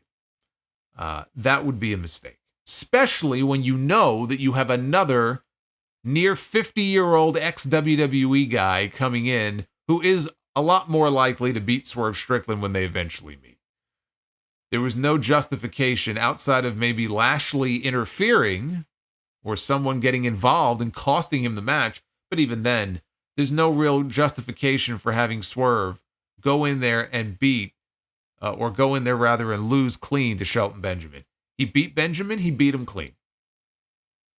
And that was the right outcome. And we weren't done yet, because when the match was over, MVP's out there. He got on his phone. He pulled out his phone. He said, "Call Roman Reigns." Then he realized, shit, wrong phone. But he pulled out his phone and he started having a conversation with somebody. We don't know who it was. We can surmise, but we don't know, what was being said, other than you could hear MVP say, "I need you here now." So the lights go out for a brief second, and then they immediately come right back on, which freaked everybody out. And I think it was a flub. I don't think it was supposed to come right back on, but the lights did come right back on. And then who walks out on stage? It is the almighty Bobby Lashley. Walks out on stage in a suit. His music, not all that different than his music in WWE. It kind of has a similar drum beat from what I heard. And he got a huge reaction, naturally, as you would expect from this crowd. Lashley gave MVP a big hug. Then he went in the ring and went face-to-face with Swerve Strickland. To chants of "holy shit" from the crowd. Call Bobby Lashley. Is that going to be MVP's new gimmick? He pulls out the phone. Now, actually, Lashley should be on the show more often than Roman Reigns was during that run. So he shouldn't have to call Lashley. Lashley should be there every single week, pretty much. So the fans are chanting "holy shit." Benjamin pops up on the apron. That distracts Swerve long enough for Lashley to mow him down with a clothesline. Picks him up, hits a gigantic spine bust. I mean, the height that he fucking got on this. Dropped him with a spine buster. All while MVP and Shelton Benjamin put the boots to Prince Nana. Benjamin hit a big boot on Nana while Lashley got the hurt lock applied to Swerve. At this point, I could hear a voice off camera yelling, 90 seconds till we're off the air. 90 seconds. Referees and security run down. Security get their... I mean, when I say that these security geeks got their asses kicked, these guys got their asses just royally handed to them. I mean, they were being thrown around and beaten up. They should get hazard pay for what they went through tonight. Then you heard the same voice outside the ring. 30 seconds. 30 seconds. Then you could see MVP in the ring because Lashley's kind of walking around and he's trying to get Bobby's attention. And he's telling him, pose up, Bobby, pose up. And Lashley doesn't hear him. So MVP takes the mic and he asks, guess who's back in business? And then Bobby poses. They all pose together. And that is how the show went off the air. He never mentioned the name, but the Hurt Syndicate has arrived in AEW. Tony Khan used that name on Twitter a few weeks ago, even though they've never said it on TV. So the Hurt Syndicate it is. This was a very good match with Swerve and Shelton.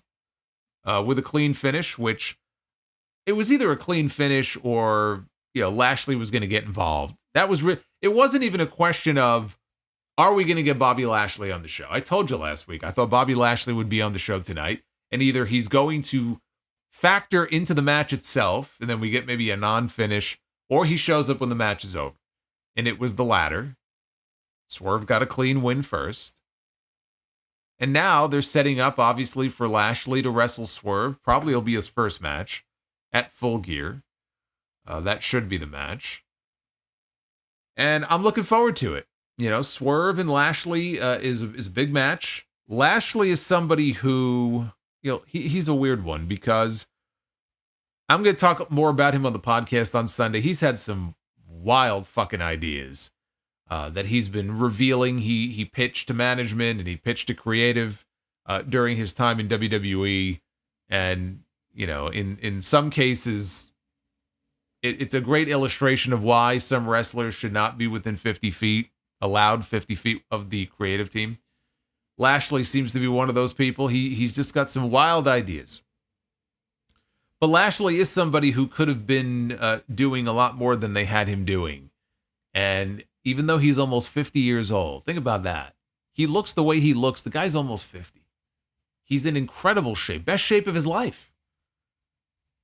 Comes out there, he's in those custom suits, right? I mean, that was the thing with the Hurt Business. Those guys would walk out there and they just look cool. They all look cool. Like a modern version of the Horsemen in many ways. And it was all designed to get Bobby Lashley to a point where he would win the WWE Championship. And that's why they never had any interest in bringing the Hurt Business back, because it achieved its goal. And I don't know what other reasons Triple H may have had for it. People can scream and holler about things all they want to. He just didn't want to bring back the Hurt Business. And so MVP now is like, all right, well then fuck you. We're going to take the Hurt Business and go somewhere else. So I hope they find success, and I hope that they have ideas lined up for them beyond Swerve. Otherwise, I think we may be hearing things out of MVP before long where maybe he's unhappy in AEW. Hopefully that doesn't happen. But they're going to get their shot. They reformed the family minus Cedric, who's still under a WWE contract. Will they add more members to the Hurt Syndicate? Could Ricochet end up being added to the Hurt Syndicate? Could Will Hobbs come back and be added to the Hurt Syndicate? And I mention Hobbs only because he was part of the Callis family, and now it just feels like there's no real spot for him anymore in that family at all. You've got Takeshita, and you've got Kyle Fletcher, and I guess maybe Mark Davis possibly. You've got Brian Cage, and you've got Lance Archer. Where's the spot for Will Hobbs? Imagine a powerhouse crew of Hobbs and Lashley working some tag matches together. That'd be pretty fucking badass. So Lashley is somebody who never got a WWE Championship match with Roman Reigns. He's like AJ Styles. I was very surprised Lashley, Sheamus, and AJ never worked with Roman during that run that he had when he was the champion. Lashley was somebody I thought for sure they'd try to get a program out of it, and they never really did much. Then look at what they did with Lashley in the latter couple of years of his career, right? He completely got left off the WrestleMania card last year, barely made it onto the card this year. Then he got hurt, and he went out with a whimper. But the guy can still go. Looks like $1 million. He can still go. He doesn't have to say much. That's what MVP is there for. MVP is very good as the mouthpiece for these guys. Shelton Benjamin, he doesn't have to go out there and cut promos and say much. All he has to do is come out, look good in a suit, go in there, and just fucking kill people. Throw them around, suplex them around, Suplex City. We'll see if they stay as heels or if the fans turn them babyface before long. I'll be curious to see that as well. I enjoyed the end of the show. I enjoyed the tag team title match very much. I enjoyed the show on the whole. Not everything about the show, the women's stuff, especially on the Kamille end, I thought was a fucking fail. But I did think it was a much better show than the one we got last week. That I don't even think can be debated. Maybe you didn't like this show as much as I did, but it was infinitely better than what we got last week and a lot of the Dynamites that we have gotten recently. So hopefully they can continue that on into next week. Now, Collision this weekend has Mariah May defending the women's world title against Anna Jay. Kyle Fletcher is going to take on Commander. Commander will be on Collision. And Thunder Rosa will take on Harley Cameron in a Day of the Dead match.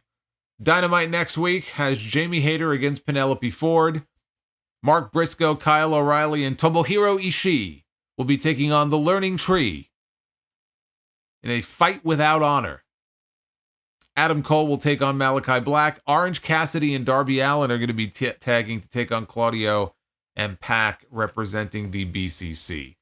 I will note that next week's Dynamite is running opposite NXT because NXT is not airing on Tuesday. It is airing on Wednesday next week. So we have another head-to-head. And this one, I think, is head-to-head for the full 2 hours between Dynamite and NXT. I might try to watch and cover both shows and do a double review next week. But right now, I'm leaning towards reviewing NXT only. I'm looking forward to seeing how that show comes off in the ECW arena. They're bringing back a lot of ECW alumni. They've already announced some matches for that show. I think it's going to make for a really fun atmosphere. I'm leaning towards watching that and reviewing that instead. So it'll either be a double review or an NXT only review next Wednesday. So just be aware of that. Let's take a look at the Twitter poll.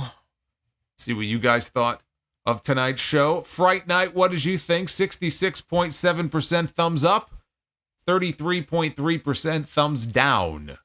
At Solomonster on Twitter is where you guys can go ahead and vote. Don't forget, we still have that goal that's up. Testing out some new features here on YouTube. There is a super chat goal for a bonus Be the Booker that's up right now in the live chat. Where are we on the regular? Well, you know what? We already hit our goal, so we are doing at least one round of Be the Booker tonight. So you got at least one round. Take a look at your messages here. As soon as I scroll back to the early ones.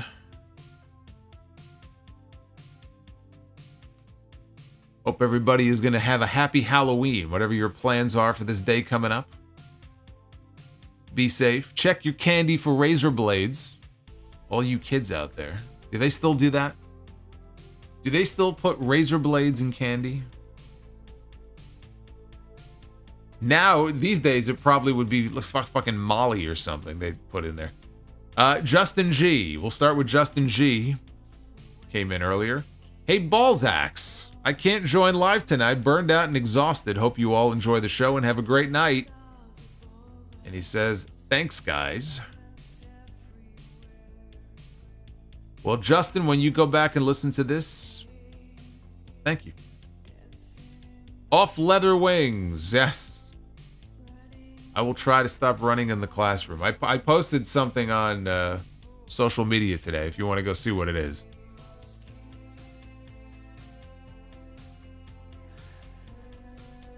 We got honey deep fried chicken without flavor.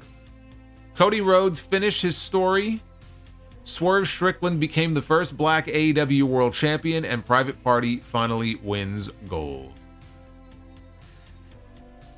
It says a dried chicken without chicken is no more. Well, the name is so long I can't even read the full name. I'm assuming it's honey deep fried chicken without flavor. I can't see the full name. Jerome Eugenio, Roderick Strong should take the easy path and go through the Dork Order, but only lose to John Silver. Only to lose to John Silver. Well, he's not a matchmaker, so it's not really up to him.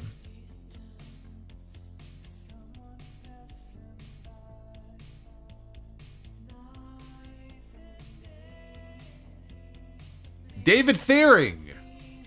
Time to put Solo's creativity to the test. Very curious to what you did with this super chat when honestly a simple picture of Jericho with the ROH World title, he says, is spooky enough. That is undoubtedly true. But I hope you enjoyed it. David, thank you for the 12. And then David dropped a $25 super chat. Just as I did last night on TNT, here's an orange super chat to contribute to your goal.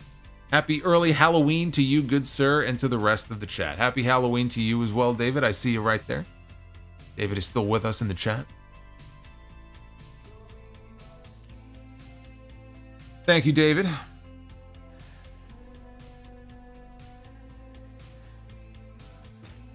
We love David Thiering here in the chat. David is the man.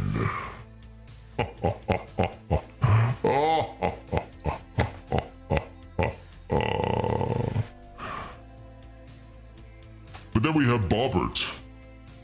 Not to be outdone by David. Bobbert dropping a $30 Bully the Clown super chat. And Boots with the $20 super chat. Boots to asses. Thank you, Boots.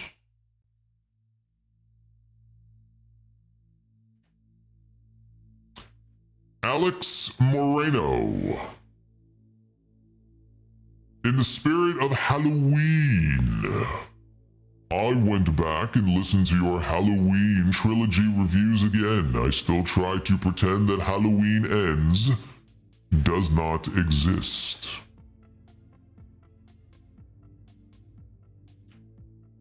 You and everybody else.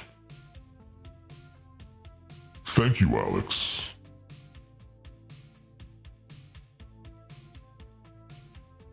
Uffman. That's one pissed off hangman on that graphic.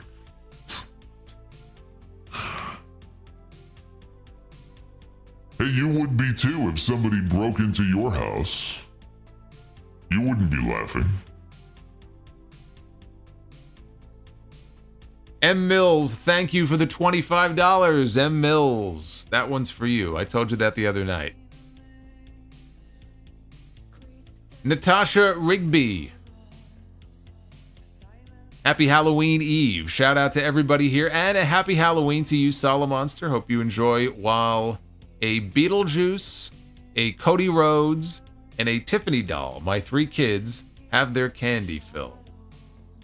Beetlejuice is pretty badass. Wasn't Mike Rome dressed up as Beetlejuice at Halloween Havoc the other night? I think he was. Thank you, Natasha. Tell the little ones I said happy Halloween. Tell them Batman will come and visit them, and he'll leave gifts under the tree. Well, that's the wrong holiday. Whatever. David Theory, thank you for the 12. Jake Jones, my God, Jake Jones. You know what, Jake Jones, he deserves he deserves the deep voice. Jake Jones. Oh my goodness, with the $50 bomb.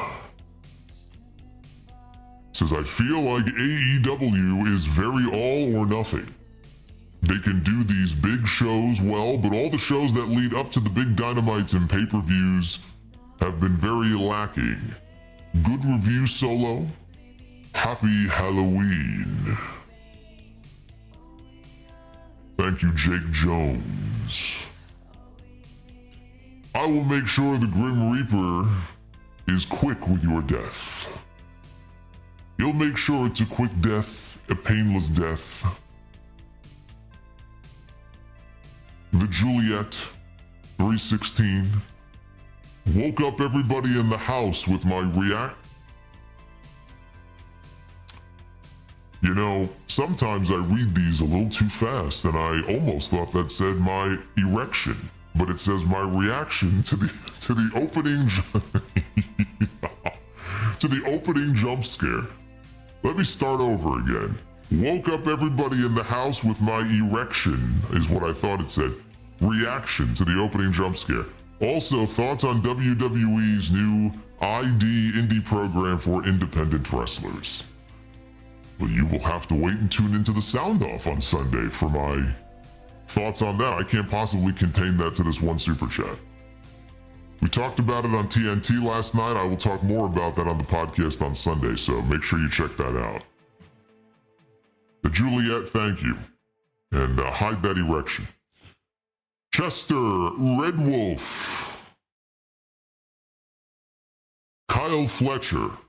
Looked like the son of the Terminator, didn't he?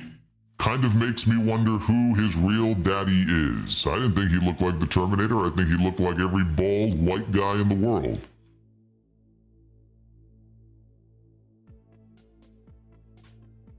Josiah Ball. Solo is the GOAT. And I just want Okada versus Ospreay.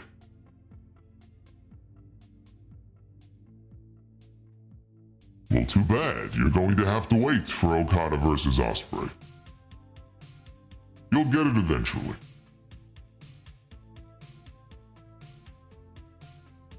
Wink the Cosmic Grandma. Shelton Benjamin should have been in WWE this whole time and multiple-time world champion. He is that good.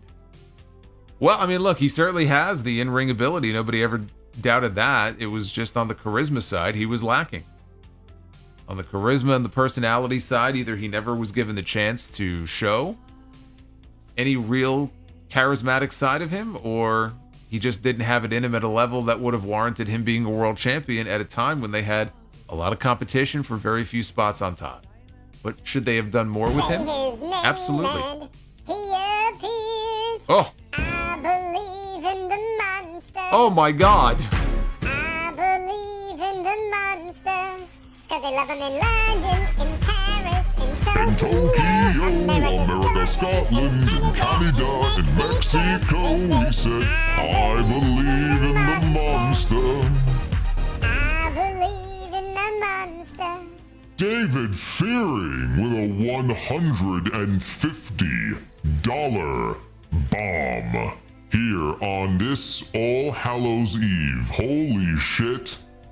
David just blew everybody away. Batman is pleased. You actually put a smile on Batman's face. Batman doesn't smile very often. But he's smiling now. By the way, you realize that you were just treated to a moment that you will probably never have again. Let me just fucking voice. You will probably never see that again, what you just saw, where you have an AI version of me as Joe Hendry singing, and I am on camera in a Batman mask singing in my Barry White / zombie voice. You'll never be able to say that you've seen that, you can possibly see that ever again. So I want you to savor that moment, because it will never happen again. What just happened will never happen again. Maybe it shouldn't happen. Maybe it's for the better. But Batman Monster thanks you, David. That's, wow. That's awesome. We got the Ferocious with the $10 super chat. Anyway, we can get a stable versus stable match once a month and be the booker. The people need to see the Dork Order against the Dungeon of Doom. Well, you'll be happy to know the Dungeon of Doom is not in Be the Booker. I think Kevin Sullivan might be in there, but the others are not, and I have no interest in putting them in there. So I would consider it, but you're not getting the Dungeon of Doom against the Dork Order, I can promise you that.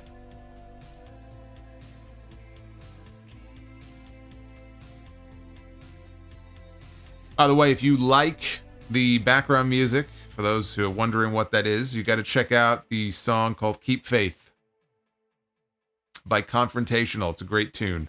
I'm going to switch over to the traditional music now. Dan with the $4.99. So I guess Jey Uso was a side piece that was sucking off his own family.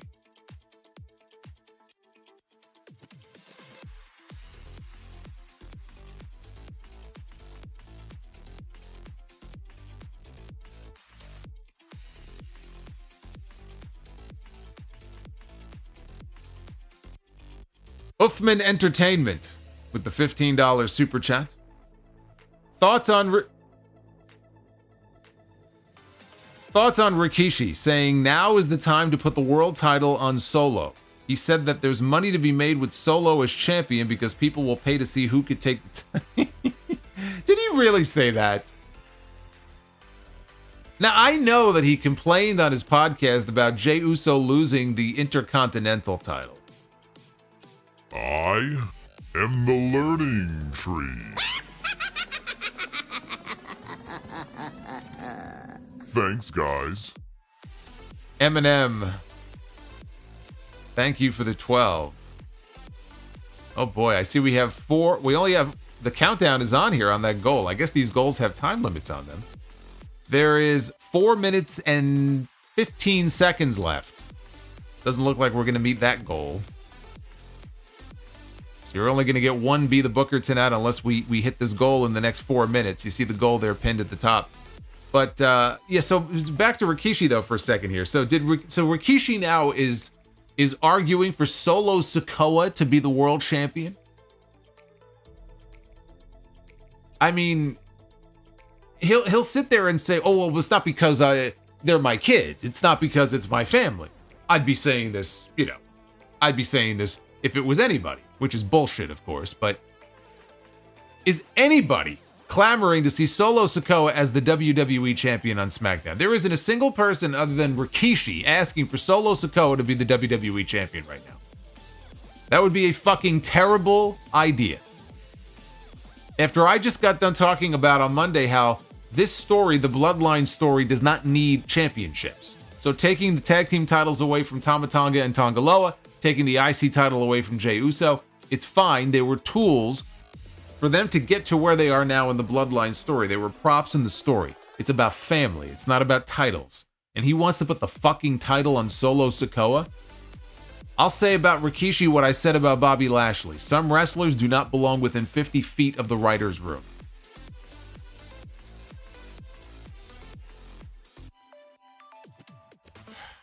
My God. Uffman said Solo so upset about Kamille that he took it out on the poor mic. Yeah, I smacked the microphone. Yeah.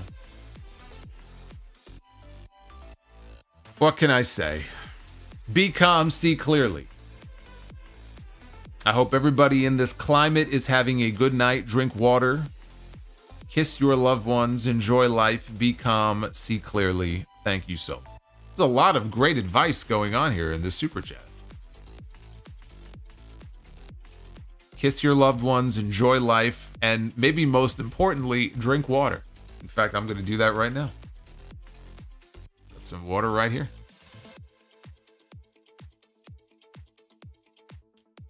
Thank you for the reminder. Be calm, see clearly. Base Beerus, God of Seduction, just spent some time in Times Square. That mask.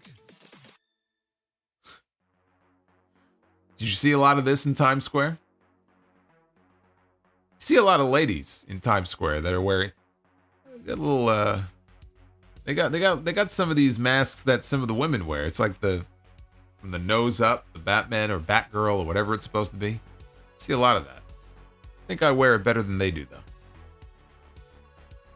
House of Has. Perhaps if he's still under contract, Scorpio Sky.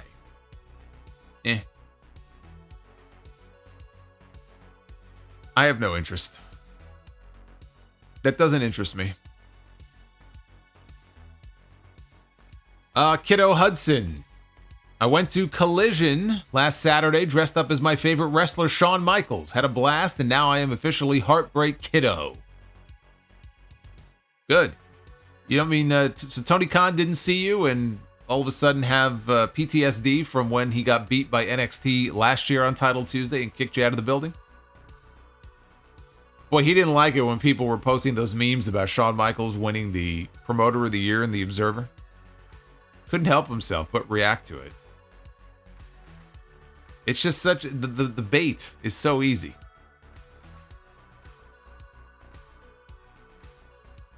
Deep fried chicken with flavor. There's the full name. With Solomonster. My Yankees lost tonight against the Dodgers. Damian Priest is probably sad right now while Io Sky must be celebrating. Oh, that's right. Io likes Otani, right? Yeah. Again, the best team won the World Series this year. It pains me to say it, but they were better than both New York teams. It's as simple as that. You know, the Mets were better than the Yankees, and the Dodgers were better than both of us. Uffman says, please say new world order in that voice. I am the learning tree. Thanks, guys. New world order. For life. A based Beerus. Thank you for the spooky learning tree. Great job keeping a straight face with the mask. Happy Halloween. Well, why wouldn't I? I wear this in my everyday life. Why do you think I have it? I go out to the supermarket, I wear this mask. I go to the gym, I wear this mask. It's the easiest way to get people to leave me alone and not bother me.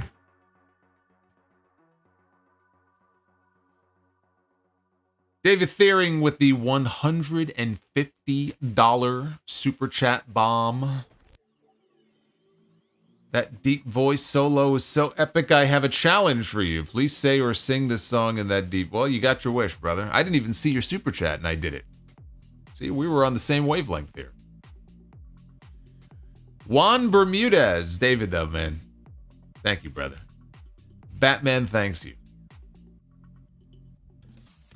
Juan Bermudez, happy Halloween. Solo, I'm not too thrilled with wrestling at the moment, but I still enjoy hearing your takes on it while I struggle with my masters. Well, you will always have me here because I'm streaming almost every freaking night at this point. There's so much content out there, so if I am of help to you in getting through your studies, then I am more than happy to be of help to you. I am here to serve. Thank you, Juan. Eminem with the 12. Well, kiddies, Jericho will have his day with Mark Briscoe because he barked up the wrong tree. By the way, bonus points for getting CK's laugh in the super chat. Thanks, Boils and Ghouls. Boils and Ghouls. One of my favorite things was that my brother actually got me a cameo for my birthday a couple of years ago. And it was, oh my God, I forgot his real name. John Sear, whatever his name is. The voice of the Crypt Keeper. Did a cameo. And did the voice. And I played the video at the beginning of some of the streams. So that was very cool. Tales from the Crypt was big with me when I was younger. RDS Rebel renewed their membership. All you members, by the way, you guys are so lucky. You got a 2-hour Q&A over the last couple of weeks that you got to go dive into. A lot of questions exclusively for channel members. I answered your questions. So if you are a new channel member this week, go check out that Q&A from last week. He says, big time fan of the Sound Off. I just want to say thank you for all the awesome content. RDS. Is that Harry? Harry, thank you. You're very welcome.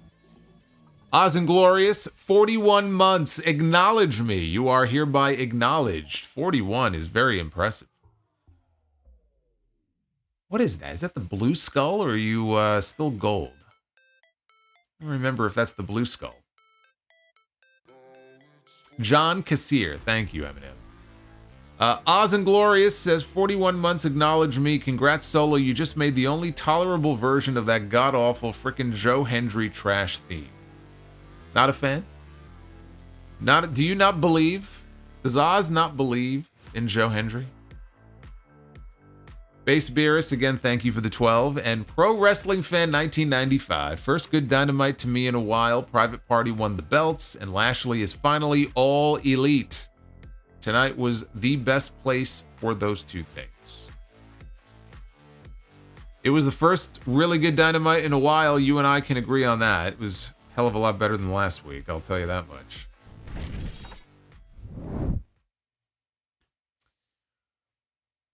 The goal tonight, well, you know what the goal was, and we smashed the goal, so I thank you for that, because that means we're not going to be doing 2 Be the Bookers. Doesn't look like, but we are going to be doing 1.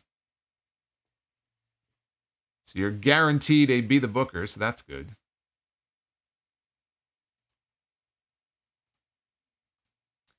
Oz says, Green Skull, there it is.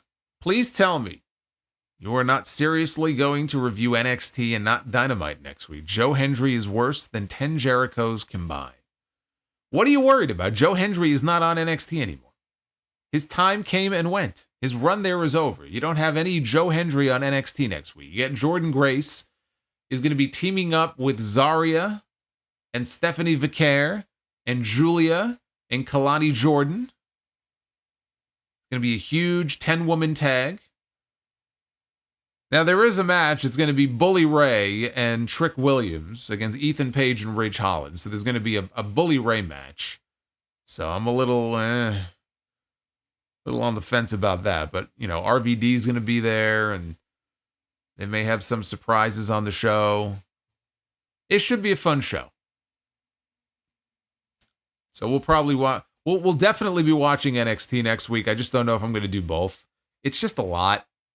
It's just, it's not fun to sit here and watch 2 shows at the same time. And it's much better, I think, if I just take the time the next day to watch Dynamite and then just talk about it on the podcast that weekend. But again, I'll keep you guys posted on what I decide to do. But either way, there's going to be an NXT review next week. So just be aware of that. All right, let's go and be the Booker, shall we? Ladies and gentlemen, it is now time to be the Booker. Oh, look who it is. Look who it is. I'm the Boogeyman, and I'm coming to get you. Gonna have a Halloween stream, you gotta have the Boogeyman. How can you not? Look at this. My ears go over the frame here. You can't even...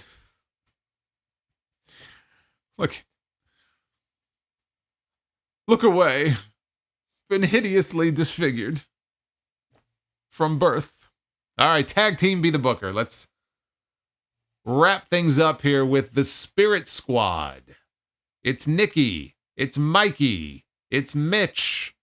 It's Paulie. It's Harry. I don't know. I know 3 of the 5. It's the Spirit Squad, everybody. Okay, said nobody ever. And that what? Elf? I look like an elf?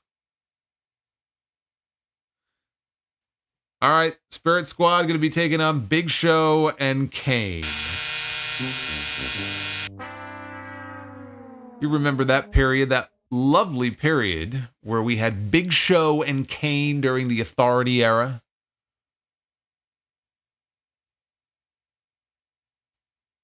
Remember, I used to say that I want to see them in a fucking quicksand match so they both sink to the bottom of the earth so I don't have to see them anymore? Yeah, that gets a buzz. Move on to the women.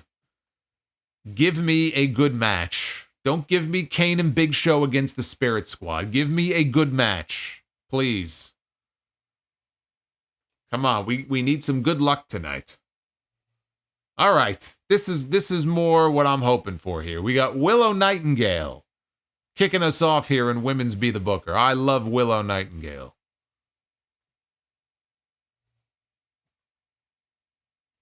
Okay, so it's Nikki, Mikey, Kenny, Johnny, and Mitch. Should be Mitchie. Nikki, Mikey, Kenny, Johnny, and Mitchie. That's the Spirit Squad. Is Zarya in Be the Booker? Yes, she is. Just added. Zarya is in Be the Booker, but it will be Willow Nightingale taking on Mandy Rose, the former NXT Women's Champion.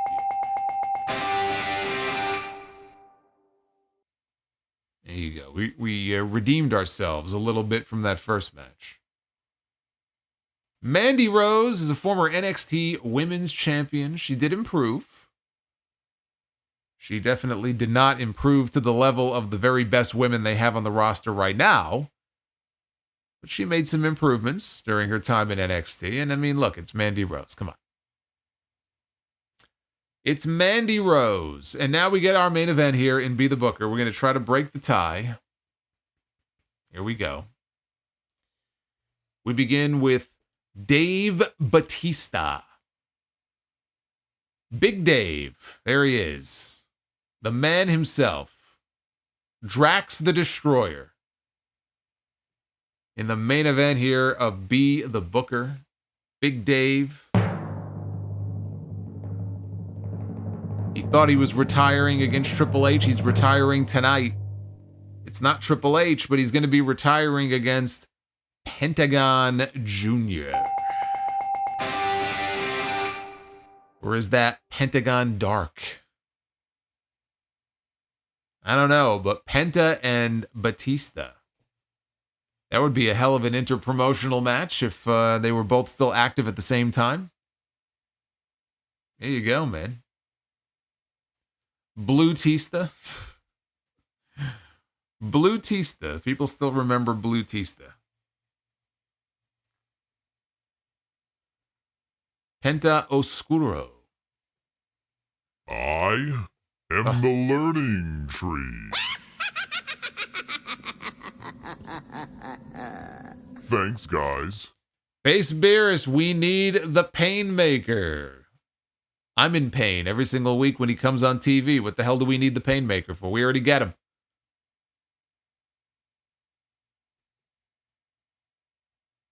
I was like, man, is that Jericho or is that Gas? I'm like, no, it's Jericho.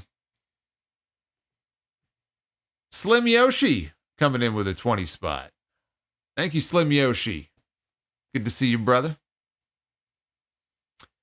I've been watching all the Hell in a Cell matches during the 09 to 2022 pay-per-view era and making a tier list, and it got me thinking, is there a feud that you believe should have gotten a Hell in a Cell match but didn't? Happy Halloween, Solomonster. Something that should have gotten Hell in a Cell but didn't.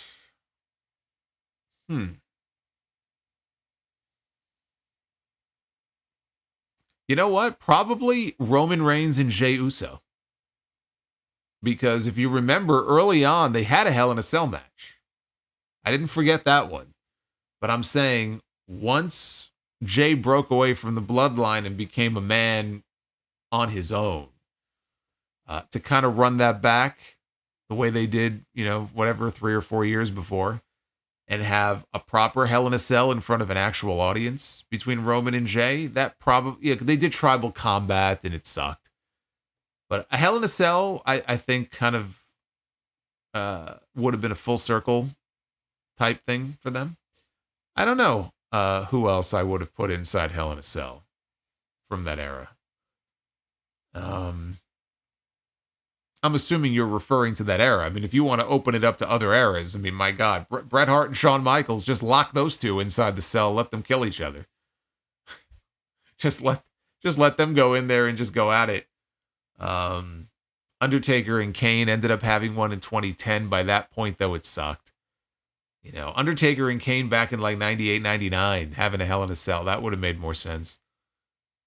I mean, there's any number of matches from over the decades that would have worked inside that stipulation, but as far as that specific era, I don't know. I'd have to think about that. Too many feuds to have to think back on. I'm sure I could find a few. Maze the Great, channel member for 40 months. If you were allowed one day pass, how would you spend it with your parents?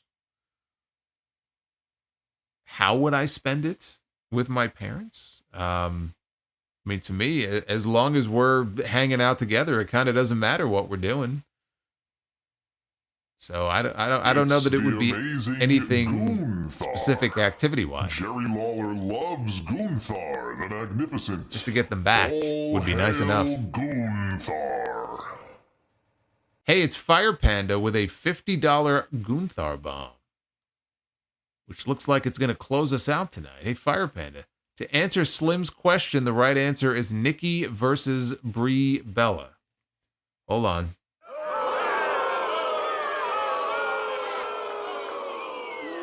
You suck. You had that coming. You had that coming, brother.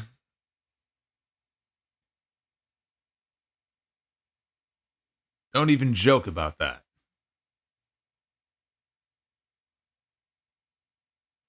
Roddy Piper against Rick Rude.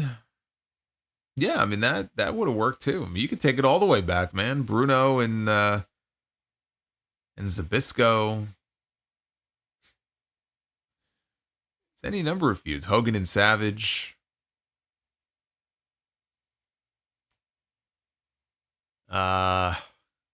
Gosh, who else? Austin and Rock. 1-on-1, Hell in a Cell. They were in a 6-man Hell in a Cell. I mean, singles. Austin and Rock, Hell in a Cell. Absolutely. Am I doing anything for Halloween today? Yeah, I'm working. I have a ton of work to do. A ton of podcast stuff and prep for Sunday and some artwork stuff I'm going to be working on here. The work never ends, man. There's always something to do. If I'm lucky, though, I would love to be able to watch a couple of Halloween movies. That would be nice. AMC, by the way, what time is it? 1 o'clock in the morning. 4 minutes ago, because I think it was starting at 1 a.m., AMC is running the original Halloween from 1978. So that should be on right now as we speak. And I think they're running the Halloween movies all day. Every year, they always have their Halloween movie marathon. So maybe I'll, even if it's just on in the background, I think I'll put AMC on and just have the Halloween movies on. Rikishi fell off the cage. He did. I think some of these hot takes on his podcast really could be explained by that fall from the top of the Hell in a Cell. Now it all makes sense. Yeah, you missed my buddy. There he is. Somebody finally noticed.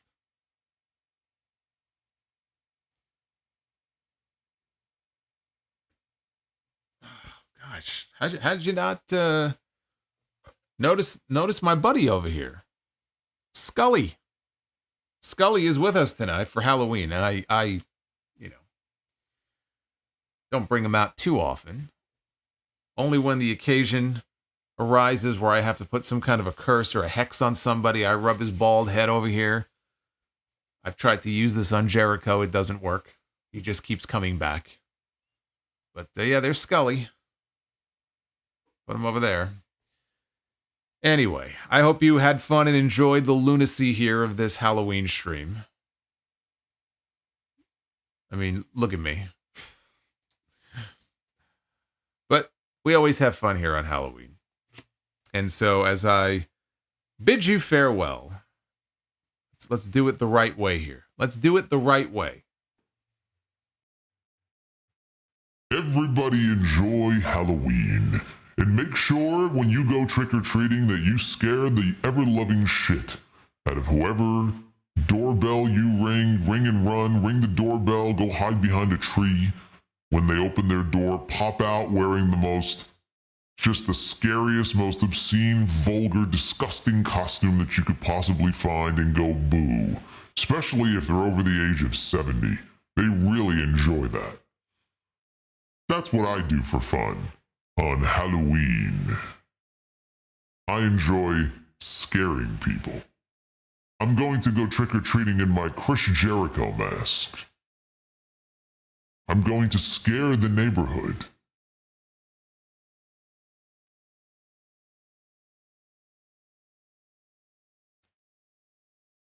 Be well, Lashley, don't be well. That's not what the Grim Reaper would say. Do not be well. Do not stay safe. But have a very happy Halloween. Cherry Wave. How dare you? He just joined the stream and he has no idea what he's walked into. You've walked into a fever dream. Make sure you eat plenty of candy. Again, check it for razor blades or fentanyl or whatever the hell they put in it these days. And I'm going to be back with you again on Friday night for the SmackDown stream on the eve of Crown Jewel. We'll talk about the taped edition of SmackDown. It's a taped show. I hate tape shows. But we'll talk about it and we'll have fun. Until then, have a very happy Halloween. And don't do anything I wouldn't do. Cherry Wave, Ricky. Blue Union or Blue Onion or whatever. What the fuck is this guy's name? Blue Neon. I thought that said Blue Onion. Everybody in the chat, thank you for hanging out and making this fun. And I will see you on Friday. Happy Halloween, everybody. I gotta take this fucking mask off.